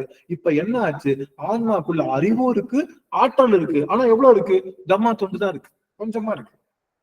அப்போ இந்த அறிவு ஆற்றல் என்பது விஸ்தாரம் செய்வதற்காக ஆன்மாவை நீகிக்கிறோம். ஆன்மாவை உலகெங்கும் வியாபிக்க செய்கின்ற ஆற்றல் அதனுடைய அறிவின் பிடியில் இருந்து நீங்குவது. இந்த அனுபவத்தை பெறுவதுதான் அனுபவாதீனம். அந்த அனுபவாதீதத்தை சொல்லித் தருவதுதான் யாத்திரை பத்து. அப்ப இந்த யாத்திரை பத்துல நம்ம இருக்கக்கூடிய பாடல் என்பது என்ன அப்படின்னு பார்த்தோம்னா, விடுமின் வெகுளி வேட்கை, அதுவும் பார்த்துட்டோம். அடுத்து புகழ்மின் தொழுமின் வந்திருக்கோம். இப்ப எது வந்திருக்கோம் சாமி? எந்த பாட்டு வந்துட்டு இருக்கோம்னு தெரியல எனக்கு. 6வது பாட்டு 5 வரைக்கும் முடிச்சிருக்கிறோம், 6க்கு வரணும். அருமை பண்ணலாம். எங்க அடியார் பெருமக்கெல்லாம் எந்த தெளிவா இருக்காங்க, எனக்கெல்லாம் எந்த தெளிவும் இல்லை. எனக்கு என்ன பார்த்துட்டு இருக்கோம், என்ன செஞ்சுட்டு இருக்கோம் ஒண்ணுமே புரியல. அடியவர்கள் சொன்னது ரொம்ப மகிழ்ச்சி. இப்போ 6வது பாட்டுக்குள்ள போடுவோம். இப்ப 5வது பாட்டுல என்ன சொன்னாருன்னா, சுவாமி விடுமின் வெகுளி வேட்கை நோய் மிகவோர் காலம் இனி இல்லை, உடையான் அடிக்கில் பெரும் சாத்தோடு உடன் போவதற்கே ஒருப்படுமீன் அடைவோம் நான் சிவபுரத்துள் அணியார் கதவு அடையாமை புடை பட்டு உருக்கி போற்றுவோம் புயங்கல் ஆழ்வான் புகழ்களையே. அப்போ நம்ம கிட்ட இருக்கக்கூடிய புகழையும் கொடுத்துடணும், நம்ம கிட்ட இருக்கக்கூடிய எல்லாத்தையும் கொடுத்துடணும். மகாபாரதத்துல ஒரே ஒரு செய்தி, கர்ணன் தான் மிகச்சிறந்தவன் அப்படின்னு சொல்றாங்க. துரியோதனனுக்கு கொஞ்சம் கஷ்டம் தான். என்னடா நம்ம கீழே தான் இருக்கான், என்ன அவனுக்கு பெரிய வல்லல்டா நம்மளால கொடுக்க முடியாதா அப்படின்னு கேக்குறாங்க. துரியோதனன்ட்ட ஒருத்தர் வர்றாரு, ஐயா எனக்கு ஒரு விறகு வேண்டும் சார், எனக்கு விறகு வேணும். எதுக்கு? கல்யாணத்துக்கு, என் பிள்ளைக்கு கல்யாணத்துக்கு வீடு சமைக்க ஒரு விறகு வேணும் சார். அப்படியா, ஓகே. என்ன என்கிட்ட வந்து விறகு கேட்கிற? என்ன சாமி? பார்த்தா எல்லா இடத்துலயும் மழை சோன்னு பெஞ்சு 15 நாள் தொடர் மழை, அடை மழை பெஞ்சு எல்லா இடத்துலயும் மழை, எல்லா இடத்துலயும் பெஞ்சிருக்கு. இப்ப பார்த்துட்டு சொன்னாரு, தன்னுடைய சேனைகளை அழுப்பி, எங்க மழை பெய்யாம இருக்கோ, எவ்வளவு தூர தேசம் வேணாலும் போ, எவ்வளவு தூர தேசம் வேணாலும் போய் மழை பெய்யாத இடத்துல இருக்கக்கூடிய அத்தனை விறகுகளையும் வெட்டி இவன்கிட்ட கொடுத்துரு அப்படின்னு ஒரு ரொம்ப சந்தோஷம். போனவங்க தான் போறாங்க. தேசம் முழுக்க மழை பெய்து கொண்டே இருக்கு, போய்கிட்டே இருக்காங்க, எங்கேயும் தென்படல. இவனுக்கு தெரிஞ்சிருச்சு. எல்லாம் சொல்றாங்க, பைத்தியக்காரா, இது யாருகிட்ட போய் கேட்கணும்னு தெரியாம கேட்கறியே, கர்ணன்கிட்ட போய் கேட்டிருக்கலாமே. அவன் ஏங்க ராஜானாலேயே முடியல, அவர் என்ன பண்ண போறாரு? போறவன இந்த மாதிரி, ஐயா எங்களுக்கு வந்து இந்த மாதிரி வீட்டுல பிள்ளைக்கு கல்யாணம், விறகு இல்ல, எல்லாத்துக்கும் சமைச்சு போடணும் சாப்பாடுக்கு, என்ன பண்ணிட்டோம்? பார்த்தாரு, வீட்டினுடைய அந்த தூண்கள் எல்லாம், வீட்டுல இருக்கக்கூடிய அந்த சாரம் மேல கட்டி, நம்ம கோவில் நம்ம இளையான்குடி மாறனாயினார் அப்படி மேல அந்த தண்டை உடைச்சார் இல்லையா, அது மாதிரி சொன்னாரு. வீட்டுல இருக்கிற சாரத்தை எல்லாத்தையும் உடைச்சு யாரு கொடுத்துரு, வந்தவனுக்கு கொடுத்துருன்ட்டாரு. இவன் போய் கல்யாணமே முடிச்செல்லாம் வந்து இவன் திரும்ப வந்து கூப்பிட்டாரு. எல்லாம் வந்துட்டாங்க, கொஞ்சம் வேற கூட வந்திருக்காங்க, எல்லாருமே வந்தோம். துரியோதனன் வீட்டுல வந்தவொடனே எல்லாம் குருவன் அவனை கூப்பிட்டு கொடுக்க சொல்லணும். அவனை கூப்பிட்டு விடுறாங்க. அவன் வர்றான், ஐயா அந்த மாதிரி ரொம்ப உனக்காக கஷ்டப்பட்டு தேடி பல தேசங்கள் கடந்து இந்த விறகுகள்லாம் எடுத்து வந்திருக்கேன், வாங்கிக்கப்பா. ஐயா என் பிள்ளைக்கு கல்யாணம் முடிச்சு மறுவீடு போயிட்டு திரும்ப வந்து அதுக்கெல்லாம் அனுப்பிச்சு எல்லாமே முடிஞ்சிருச்சுங்க. எப்படி முடிச்ச? இந்த மாதிரி கர்ணன் வீட்டுக்கு போனா இந்த மாதிரி. அப்போ நம்ம முக்கியமான செய்தி என்ன அப்படின்னா, அந்த கொடுக்கின்ற ஆற்றல், இதனால எனக்கு என்ன பொருள்? ஏன்னா இந்த வீடு இதை உடைச்சா மொத்த வீடு உடைஞ்சிரும், இதனால என்ன, இந்த வீடு எனக்கு நிரந்தரம் இல்லைன்றத புரிஞ்சனால அதை உடைச்சான். அப்போ எந்த ஒரு பொருளையும் நிரந்தரமற்றது. ஆனா கர்ணன் கூட எதை தாங்கியிருந்தான்? கடைசியில தர்மம் என்ற பொருளை தாங்கியிருந்தான்ல, அதையும் சாமி எடுத்தார். சாமி எடுத்தவன இப்ப என்ன ஆயிடுச்சு? கர்ணனுக்கு என்ன ஆயிடுச்சு? கர்ணன் கிட்ட என்ன இருக்கு? ஒண்ணு இல்லைன்னு என்ன ஆயிடுச்சு? அவனுடைய ஆன்மா அகண்ட வியாபகமா மாறிடுச்சு. தான் கண்ணுக்கு யாருக்குமே காட்ட முடியாத விஸ்வரூப தரிசனத்தை யாரு காமிச்சாரு? கர்ணனுக்கு சுவாமி காமிக்கிறார். காரணம் என்ன? முழுவதுமாக இழந்த நிலை, தன்னை இழந்த நலம். தருவாய் சுரபூபதியே, தன்னை இழந்த நலம், தன்னை இழப்பதுதான் நலமே. நலமா இருக்கீங்களா அப்படின்னு கேட்டா என்ன அர்த்தம்? உன்னை இழக்கணும். சும்மா சும்மா இருப்பதுதான் சுகம். யார் சொல்றா? எல்லா அருளாளர்களும். ஆக எந்த பொருள் மீதும் பற்றற்று இருந்து இந்த ஆன்மாவை பெருக்கிக் கொள்ளக்கூடிய ஆற்றலை உடையதுதான் ஆன்மீகம். அதை செய்யணும்னு சொல்லிட்டு புகழ்மின் தொழுமின் 6வது பாடல் பாடிடலாம். இன்னும் ஒரு 10 நிமிஷம் தான் இருக்கு, முடிச்சிருவோம். அடியன் வந்து உங்ககிட்ட எல்லாரும் அதாவது இப்ப மணி சரியா உங்களுக்கு 10:17 ஆகுதா? 10:17 10:45 9:47 9:45 அடியன் சரியா 10 மணிக்கு முடிச்சிருந்தேன் சாமி. அதுக்கு மேல அடியனால கொஞ்சம் சில பணிகள் இருக்கிறதுனால இனி வருகின்ற காலம் வந்து சரியா 10 மணிக்கு முடிச்சிடும். அதனால அடிய நிறைந்த சபையில ஒண்ணு கேட்டுக்கிறேன். அடிய ஒரு பெருமக்கள் ஒரு 5 நிமிடத்துக்கு முன்னதான் வந்துட்டீங்கன்னு வச்சுக்கோங்களேன், ஷார்ப்பா 6 மணிக்கு அப்படி தட்டி இளநீ தட்டின மாதிரி தட்டி சீவி அப்படி ஆரம்பிச்சிடலாம். அதனால நான் உங்க எல்லாருக்கிட்டையும் ஒரு விண்ணப்பம், மிகச்சிறந்த விண்ணப்பம் வைக்கிறேன். ஒரு 5:50, ஏன்னா நான் லேட்டா வந்தேன், அதனாலதான் அடியா நம்ம உட்காந்துருக்கோம், வர்றதுக்கு லேட். இப்ப நான் தான் ஆன் பண்றதுனால அது சரியா இருக்கும் டைம். அதனால அடியார்கள் 6 மணிக்கு நம்ம அப்படியே ஊழியர்கள் வெப்பொழித்து ஆரம்பிச்சிட்டோம்னா கொஞ்சம் கரெக்டா இருக்கும், சொல்ல வந்த செய்திகளை சொல்லலாம் அப்படிங்கிறதுக்காக அடிய செய்றேன். ஆனா நீங்க வராம நான் ஆரம்பிக்க மாட்டேன். மத்த இடம் மாதிரி யார் வந்தாலும் வராட்டினாலும் ஆரம்பிச்சிருவேன். எனக்கு நான் சொல்ல வந்ததே எங்க அடியோர் பெருமக்களுக்காக தான். அவங்க வராம நான் ஒரு நாளும் ஆரம்பிக்க மாட்டேன். அப்படி ஒண்ணு ஆரம்பிச்சு நான் ஒன்னும் பெருசா கலட்ட போறது இல்லை. அதனால நீங்க வேகமா வந்துட்டீங்கன்னா அது அடியனுக்கு கொஞ்சம் நலம் பெயர்ப்பதாக இருக்கும்னு சொல்லிட்டு அடியார்கள்லாம் கொஞ்சம் வேகமாகவே வந்துருங்க. இன்னைக்கு பாடலாம். சோவியா அம்மா அவர்கள் 6வது பாடல் புகழ்மின் தொழுமின் பூப்புனை பாடலாம். அம்மா. சிற்றம்பலம். அனைத்து அடியார் திருவடி வணங்கிக்கிறேங்க சாமி. புகழ்மின் தொழுமின் பூப்புனை மின் புயங்கன் தாளே புந்தி வைத்திட்டு இகழ்மின் எல்லா அல்லலையும் இனியோரிடையூர் அடையாமே திகழும் சீரார் சிவபுரத்து சென்று சிவன் தாள் வணங்கி நாம் திகழும் அடியார் முன் சென்று நெஞ்சம் உருகி நிற்போமே திகழும் அடியார் முன் சென்று நெஞ்சம் உருகி நிற்போமே. என்ன அழகு, என்ன அழகு. மதிலாமா சுவாமி. திருச்சிற்றம்பலம்.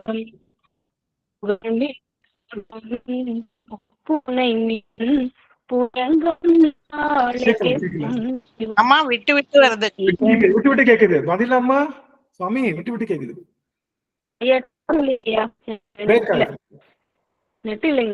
சரி சரி பரவாயில்ல. மற்ற அடியார்களுக்கு வாய்ப்பு கொடுக்கலாம். மற்ற அடியார்களுக்கு வாய்ப்பு கொடுக்கலாம். சுசீலா அம்மா, சுசீலா செல்வ கணபதி அம்மா வாய்ப்பு. அம்மாவுக்கு வாய்ப்பு. சிவாய் நம.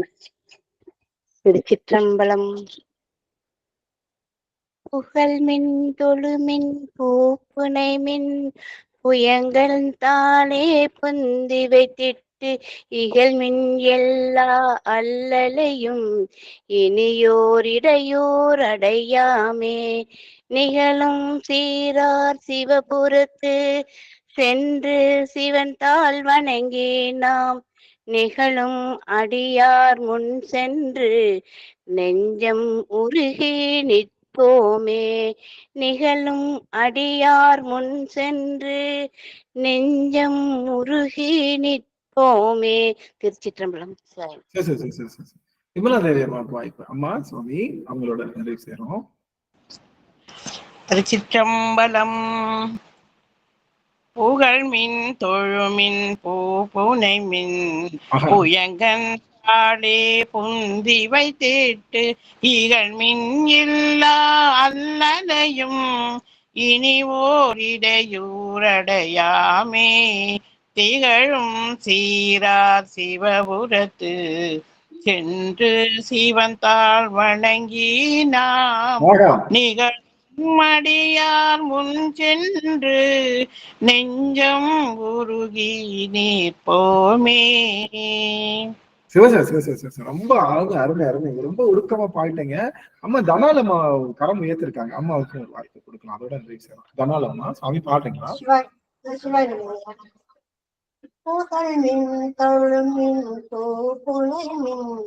பொயங்கன் தாளே புந்தி வைத்திட்டு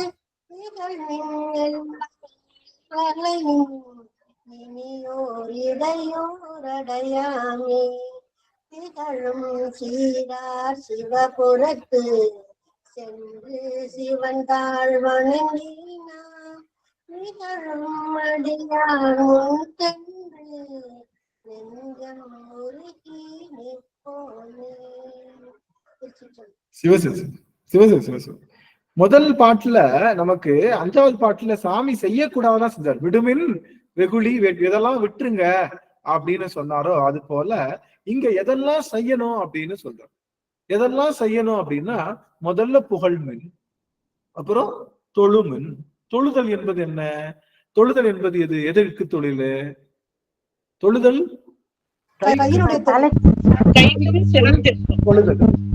தலைக்கு தொழில் வணங்குதல். தலையே நீ வணங்காய் தலைமாலை தலை கணிந்து கைகால் கூப்பி தொழில். அப்போ அந்த கைக்கு தொழில் தொழுதல், தலைக்கு தொழில் வணங்குதல். வணக்கம் எப்படி இருக்கணும்? குனிஞ்சு இப்படி வைக்கணும். இது பேர் தான் வணங்கி தொழுதல். வணங்கி தொழுதல்னா எப்படி? தலை குனிந்து கரம் கொதித்தல். அடியவர்களுக்கு செய்கின்ற வணக்கம் இப்படி, சிவத்துக்கு செய்கின்ற வணக்கம் இப்படி, குருநாதருக்கு செய்கின்ற வணக்கம் இப்படி, மற்றவங்களுக்கெல்லாம் நீங்க எப்படி வேணாலும் செஞ்சுக்கலாம். அது உங்களுடைய பிரிவு. ஆக புகழ்மின். ஏன் புகழணும்? ஏன் புகழணும்? 2 பொருள் கொடுத்திருக்காரு சாமி. இந்த ஆன்மாவுக்கு 2 பொருள். ஒண்ணு சொற்பிரபஞ்சம், இன்னொன்னு பொருள் பிரபஞ்சம்னு 2 பிரபஞ்சம் கொடுத்திருக்காரு. இந்த ஆன்மாவுக்கு 2 பிரபஞ்சம் உண்டு. சொல் பிரபஞ்சம், பொருள் பிரபஞ்சம்.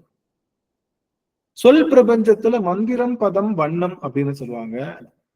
பொருள் பிரபஞ்சத்துல அது யாரு கரெக்டா சொல்லுங்க யாராவது? அந்த 3 பொருள் பிரபஞ்சத்துல வந்து சொல்லல மந்திரம், பதம், வண்ணம். பொருள்ல வந்து புவனம், கலை, தத்துவம். புவனம், கலை, தத்துவம் எல்லாம் எழுதி வச்சுக்கலாம், எல்லாம் எழுதி வச்சுக்கலாம். சாமி 2 யூனிவர்ஸ் கொடுத்திருக்காரு நம்மளுக்கு. 2 யூனிவர்ஸ் கொடுத்திருக்காரு. ஒரு யூனிவர்ஸுக்கு பேரு சொற்பிரபஞ்சம். அந்த சொற்பிரபஞ்சத்துல என்ன இருக்குன்னா மந்திரம், பதம், வண்ணம் 3. மந்திரம், பதம், வண்ணம் இது 3 எதில் இருக்கக்கூடியது? சொற்பிரபஞ்சம். அது ஒரு நமக்கு அது ஒரு உலகம் கொடுத்திருக்காரு. 2வது உலகம் என்ன? பொருள் பிரபஞ்சம். கலை, புவனம், தத்துவம். கலை, புவனம், தத்துவம். இந்த 6 தான் நமக்கு யூஸ் பண்ணக்கூடிய எக்யூப்மெண்ட்ஸ். இந்த ஆன்மா யூஸ் பண்ணக்கூடிய எக்யூப்மெண்ட்ஸ் இந்த 6 தான். இந்த 3 சொல் பிரபஞ்சம், இந்த 3 பொருள் பிரபஞ்சம். 2 உலகம் கொடுத்திருக்காரு. நாமளே நினைச்சிட்டு இந்த நாம பார்த்துக்கிட்டு இந்த உலகம் இருக்கு இல்லையா, அது 2ம் கலந்தது. சொற்பிரபஞ்சமும் பொருள் பிரபஞ்சமும் கலந்ததுதான் நமக்கு. அதனாலதான் அகர முதல்ல எழுத்தெல்லாம் ஆதி பகவன் முதற்றே உலகு. முதற்றே இந்த உலகு நம்ம பார்த்துக்கிட்டு இந்த உலகம் என்ன கலந்திருக்கு? சொல்லும் பொருளும் கலந்திருக்கின்றது, சொற்பிரபஞ்சம். ஆக இந்த பொருள் பிரபஞ்சம் இருக்கு இல்லையா, மந்திரம், கலை, மன்னிக்கணும், கலை, புவனம், தத்துவம். இந்த புவனங்களை இயக்கக்கூடிய ஆற்றலுடையதான் சொற்பிரபஞ்சம். அதுதான் அதை இயக்குது. அப்போ இந்த பொருள்களுடைய இயக்கம் எல்லாம் நாதத்தினுடைய வடிவத்துல தான் இருக்கு. நாதம் தான் பொருளை இயக்குது. நீங்க கேட்கலாம், என்னையா நாதம் எப்படி, ஒலி எப்படி ஒரு பொருளை இயக்க முடியும், சவுண்ட் எப்படி ஒரு பொருளை இயக்க முடியும் அப்படின்னா, உங்க எல்லாத்துக்கும் தெரியும், சப்தம் ரொம்ப ஹை ஃப்ரீக்வன்சில என்ன ஆகும்? அதிகமான அதிர்வு ஏற்படும். அதிர்வு தான் இயக்கமே இல்ல. நம்ம பேசுறோம்னா சப்தம், அது பேர் அதிர்வெண்கள், அதிர்வலைகள்னு சொல்லுவோம். அதுதான் சப்தம். அதுதான். அப்போ அந்த சொல்லுல இருந்துதான், அந்த சவுண்ட்ல இருந்துதான் என்ன பிறந்தது? இந்த பிரபஞ்சமே பிறந்ததுன்னு யார் சொல்றாங்க? நான் சொல்லல, படித்தவர்கள். அதற்கு அதுக்கு பேர் தான் பிக் பேங் தியரி, வெடிப்பு சிதறல்னு சொல்றோம். வெடிப்பு சிதறல் என்ற தியரியை இப்பதான் உருவாக்கி இருக்காங்க. அது என்ன சொல்ல வராங்கன்னா, ஒளிதான், கேட்கின்ற சப்தம் தான் முதல்ல வந்துச்சு, அதுக்கப்புறம் தான் ஒளி வந்துச்சுன்றாங்க. அதனாலதான் நாத விந்து கலாதி நமோ நம, நாம சம்பு குமாரா நமோ நம, வேத மந்திர ஸ்வரூபா நமோ நம அப்படி. அப்ப நாதம் விந்து, நாதத்துக்கு அப்புறம் தான் விந்து வந்தது. நாதம் என்பது ஒளி, கேட்கின்ற ஒளி, விந்து என்பது பார்க்கின்ற ஒளி. ஆக 2 பொருளும் வந்தனால நல்லா கவனிச்சுக்கோங்க. இந்த ஒளியை நல்லா ஒரு நிமிஷம் பாக்கலாம், எல்லாம் ஒரே ஒரு நிமிஷம். 49 பேர் இருக்கீங்க. இந்த ஒரு செய்தியோடு ஒரு 20 செகண்ட்ல க்ளோஸ் பண்ணிடுவோம், அவ்வளவுதான் காரணம். எல்லாரும் ஒரு நிமிஷம் ஆன் பண்ணி உங்களுடைய பாத்துக்கலாம். இப்போ ஒளிதான் இயக்குதுன்னு தெரிஞ்சு போச்சு, ஒளி மூலமா தான் இயக்கமே இருக்குன்னு தெரிஞ்சு போச்சு. நம்ம சொல்லல, பிக் பேங் தியரியே அதான் சொல்லுது. அதுதான் எல்லாத்துக்கும் மூலப்பொருள்னு சொல்றதுனால சுவாமி கொடுத்த 2 உலகத்துல இந்த ஒளிய நம்ம பயன்படுத்தணும் அப்படிங்கிறது தான் நமக்கு சொல்லப்பட்ட எளிமையான வழி. நீங்க கோவிலா போறதை விட, நகர்ந்து போவதை விட, நாம நகர்ந்து மற்ற விஷயங்கள்லாம் செய்யறதை விட, நாம சங்கீர்த்தனம் என்று சொல்லுகின்ற அந்த பாடல், அந்த விஷயங்கள், அந்த ஒளி, அதுதான் நம்மை சரி செய்கின்ற மிகப்பெரிய ஒரு கீஹோல். அதுதான் சாவி, திறக்கின்ற சாவி அதுதான். அதனால இறைவனை புகழ்க. இறைவனை புகழ்வது என்பது சொல் பிரபஞ்சத்திலிருந்து நாம் ஒரு பொருளை எடுப்பது. சொல் பிரபஞ்சம் தான் பொருள் பிரபஞ்சத்தை இயக்குது. இது 2ம் தான் இந்த ஆன்மாவை இயக்குது. எல்லாத்துக்கும் ஆதி காரணமா இருக்கக்கூடிய நாதத்தை நாம் முதல்ல இயக்கணும். அதனாலதான் சாமி சொன்னாரு, நமச்சிவாய வாழ்க, நாதன் தாழ் வாழ்க. நாதம் தான் எல்லாத்தையும் இயக்குற காரணத்தினால வாய் விட்டு பெருமானை புகழ்வது என்பது நாம் செய்கின்ற கிரியைகளிலேயே தலை சிறந்த கிரியை. எங்க அடியவர் பெருமக்கள்லாம் தொண்டையில ரத்தம் வர வரைக்கும் திருவாசகத்தை போட்டு நாத்தெலும்பு ஏற வரைக்கும் சொல்லியிருக்காங்களே, எவ்வளவு பெரிய பிரபஞ்சத்தை இயக்கி இருக்கின்றார்கள் என்று சொன்னா அது மிகையாகாது. எங்கு பார்த்தாலும் திருவாசகம், எப்ப பார்த்தாலும் திருமுறை பாடிக்கொண்டே இருக்கின்றார்கள் எங்களுடைய அடியவர் பெருமக்கள். அப்படின்னா நாதத்தின் மூலமாகத்தான் இறைவனை எளிமையாக அடைய முடியும். ஒரு கிரியையெல்லாம் ரெண்டாவது மூணாவது, அதுதான் எல்லாத்துக்கும் மூல சூட்சமும். அதனாலதான் சொன்னாரு புகழ். நீ அதுக்கப்புறம் தொழாம போ, அதுக்கப்புறம் பூ புனையாம போ, அதுக்கப்புறம் மெழுகிடு மெழுகாம போ. புகழ் மின், முதல்ல புகழ். அவன் எல்லா புகழும் இறைவனுக்கு. நம்ம சொல்லல, திருக்குறள்ல சொல்றாங்க.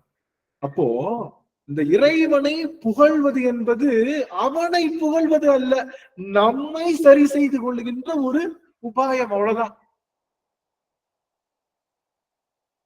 குழந்தை அழுதது அது பசிக்குத்தானே, அது போல குழந்தை அழுதது அது பசி தீர்க்குவதற்கு தானே. அது போல நாம் புகழ்வது இறைவனை புகழ. நாம என்ன புகழ்ந்தாலும் பொல்லா வினையே புகழுமாறு ஒன்றறி சொல்றாரு சாமி. எல்லாத்தையும் புகழ்ந்துட்டு உன்னை புகழ முடியுமா? நீ செஞ்ச கருணைக்கு, உன்கிட்ட இருக்கக்கூடிய ஆற்றலுக்கு என்னுடைய புகழானது ஒன்று சேர்ந்து விட முடியுமானா முடியாது.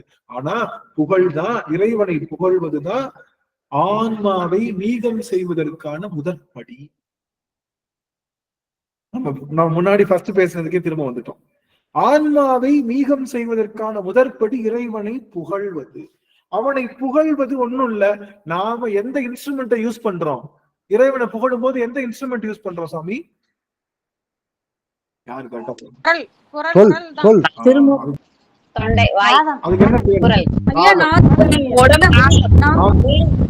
நாதத்தை யூஸ் பண்றோம்.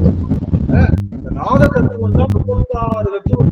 முதலாவது தத்துவம் விளங்குகின்ற நாத தத்துவத்தை பயன்படுத்துறதுனால அதுதான் சிவதத்துவம். இந்த சிவதத்துவம் தான் எல்லா தத்துவத்துக்கும் முன்னோடி. அதை பயன்படுத்துறதுனால எளிமையா இறைவனை அடைய முடியும். அதனால இறைவனை ஒரு தினம் இந்த பூப்புனைகளோ, இந்த கோவில் போறீங்களோ, இந்த திருவடகு சாத்திரைகளோ எல்லாம் இந்த ஒரு பொருளே கிடையாது. ஒரு நிமிஷம் ஐயா, ஒரு நிமிஷம். ஆக எந்த ஒரு விஷயத்துக்கும் நீங்க உங்களுக்கு எதுவுமே வரல, எனக்கு பூ கட்ட தெரியாது சாமி, கோயில்ல கோலம் போட தெரியாது சாமி, விளக்கேத்த தெரியாது சாமி, விளக்கேத்த நேரம் இல்ல சாமி, கோயிலுக்கு போக நேரம் இல்ல, ஒண்ணுமே கிடையாது. நமச்சிவாய வாழ்க, நாதன் தாழ் வாழ்க, இவை பொழுதும் என் நெஞ்சில் நீங்காதான் தாழ் வாழ்க, ஈசனடி போற்றி, எந்த அடி போற்றி, தேசனடி போற்றி, சிவன் சேவடி போற்றி அப்படின்னு தெரிந்த சில வார்த்தைகளை பெருமானை மனமுருகி புகழும் போது அத்தனை கிரியைகளும் செய்ததற்கு சமம். அதனால புகழ்மென்கள். அப்புறம் தொழுமென்கள். புகழும் போது என்ன இருக்கக்கூடாது? ராவனுக்கு இருக்கக்கூடிய கர்வம் மாதிரி நம்ம இருக்கக்கூடாது. நம்ம என்ன பண்ணணும்? தொழுணும். தொழுது அவனை விட நாம அவனுக்கு இருக்கக்கூடிய ஆற்றல் நம்ம கிட்ட இல்லைன்றதை உணர்ந்து நம்ம என்ன பண்ணணும்? அவன் கிட்ட தொழணும். முதல்ல புகழ்வேன், அடுத்து தொழுவேன், அப்புறம் பூப்புனை மீன். பூக்களை புனையுங்கள். இந்த பூ வெளிமலர் அல்ல, உள்மலர். பெருமானுக்கு 8 மலர்கள் சொல்லப்பட்டிருக்கு, 8 புஷ்பங்கள் சாத்தம் பெருமானுக்கு. ஆனா நம்ம கிட்ட இருக்கக்கூடிய அட்ட வினைகளை நாம நீக்கிக் கொள்வதுதான் பூப்புனைதல், வேற ஒண்ணும் இல்ல. வெளியில பூ கட்டும் போது உள்ளே என்ன இருக்கணும்? அந்த 8 விதமான தீய செயல்களையும் நம்ம அழித்து பெருமானுக்கு மலராக சாற்ற வேண்டிய பொறுப்பு இருப்பதனாலதான் பெருமானுக்கு பூப்புனைவன் என்று சொல்கிறான்னு சொல்லி இந்த அளவுல இன்னும் நிறைய பார்க்க இருக்கிறது. ஆனா என்னடா, எனக்கு ஒரு விஷயம் மட்டும் உங்கள்கிட்ட நான் உறுதி செய்துக்கிறேன். நேருக்கு நேரா திட்டணும்னா திட்டுங்க, அதுக்காக தான் இல்லை. ஒரு செய்தி என்னன்னா, ஏண்டா திருவாசகம்னு சொல்ற, நாங்களே பாட்டு கேட்கறதுக்காகத்தான் வரோம். பாட்டுக்கு என்ன அர்த்தம்னு கேட்க வரோம். அதை கடைசியில சும்மா ஒரே ஒரு வார்த்தையை மட்டும் சொல்லிட்டு முடிச்சிடுற. இது எனக்கு ஒன்றும் புரியல. இது என்ன திருவாசக சிந்தனை கிளாஸா இல்ல வேற என்ன கிளாஸா எனக்கு தெரியல அப்படின்னு கேள்வி உங்ககிட்ட இருந்ததுன்னா கண்டிப்பா அதற்காக நான் உங்ககிட்ட மன்னிப்பு கேட்டுக்கிறேன். காரணம் என்ன அப்படின்னா, இந்த திருவாசக காசை சாக்கா வச்சு உங்ககிட்ட 4 செய்தியை சொல்லிடணும். அதுதான் என்னுடைய வேலை. அதுதான் என்னுடைய வேலை. எப்படி நடுவுல கொஞ்சம் போல ஒரே ஒரு ஸ்லைஸ் வாழைக்காய வச்சு, வாழைக்காய சீச்சு, முழு வாழைக்காய் வைக்க மாட்டோம், லேசா ஸ்லைஸ சீச்சு முழுவதுமா கடலை மாவை மட்டும் சுத்தி பஜ்ஜி போட்டு கொடுக்குற மாதிரி திருவாசகத்தை ஸ்லைஸ் பண்ணி முத்ததெல்லாம் நமக்கு தேவையான அந்த கடலை மாவை போட்டு கொடுக்குறேன். அதனால இது திருவாசக பஜ்ஜி தானே தவிர முழு திருவாசக வாழைக்காய் கிடையாது. அதனால பஜ்ஜியை கொஞ்சம் சுவைங்க. யாருக்காவது அந்த எண்ணம் இருக்கு, என்னடா ஒரு பாட்டைத்தான் சொல்றானேன்னா, இன்னைக்கு எவ்வளவு நீங்க பஜ்ஜி சாப்பிட்றீங்களா? உள்ள இருக்கக்கூடிய அந்த பஜ்ஜி அந்த அந்த அந்த வாழைக்காய் எவ்வளவு மெல்லிசா இருக்கும், அவ்வளவுக்கு எவ்வளவு பஜ்ஜி டேஸ்டா இருக்கும். ஆமா தானே? ஆமாவா இல்லையா? ஆமாவா இல்லையா? அவ்வளவுக்கு எவ்வளவு மெல்லிசா. அது மாதிரி நம்ம மேக்சிமம் இந்த இறை சிந்தனைய நம்ம ஒரு கோட்டிங்கா கொடுக்குறோம். அதனால அடியனை பொறுத்தவர்களுக்கு இந்த பாடத்தை படிக்கணும்னு நினைச்சீங்கன்னா புக்கு நான் உடனே தந்துடுறேன். உங்களுக்கு எல்லாத்துக்கும் பிடிஎஃப் தரேன். புக்ல நிறைய இருக்கு. புக்ல இதுக்கான பாடல் விளக்கங்கள்லாம் இருக்கு. அதெல்லாம் நீங்க படிச்சு தெரிஞ்சுக்கலாம்.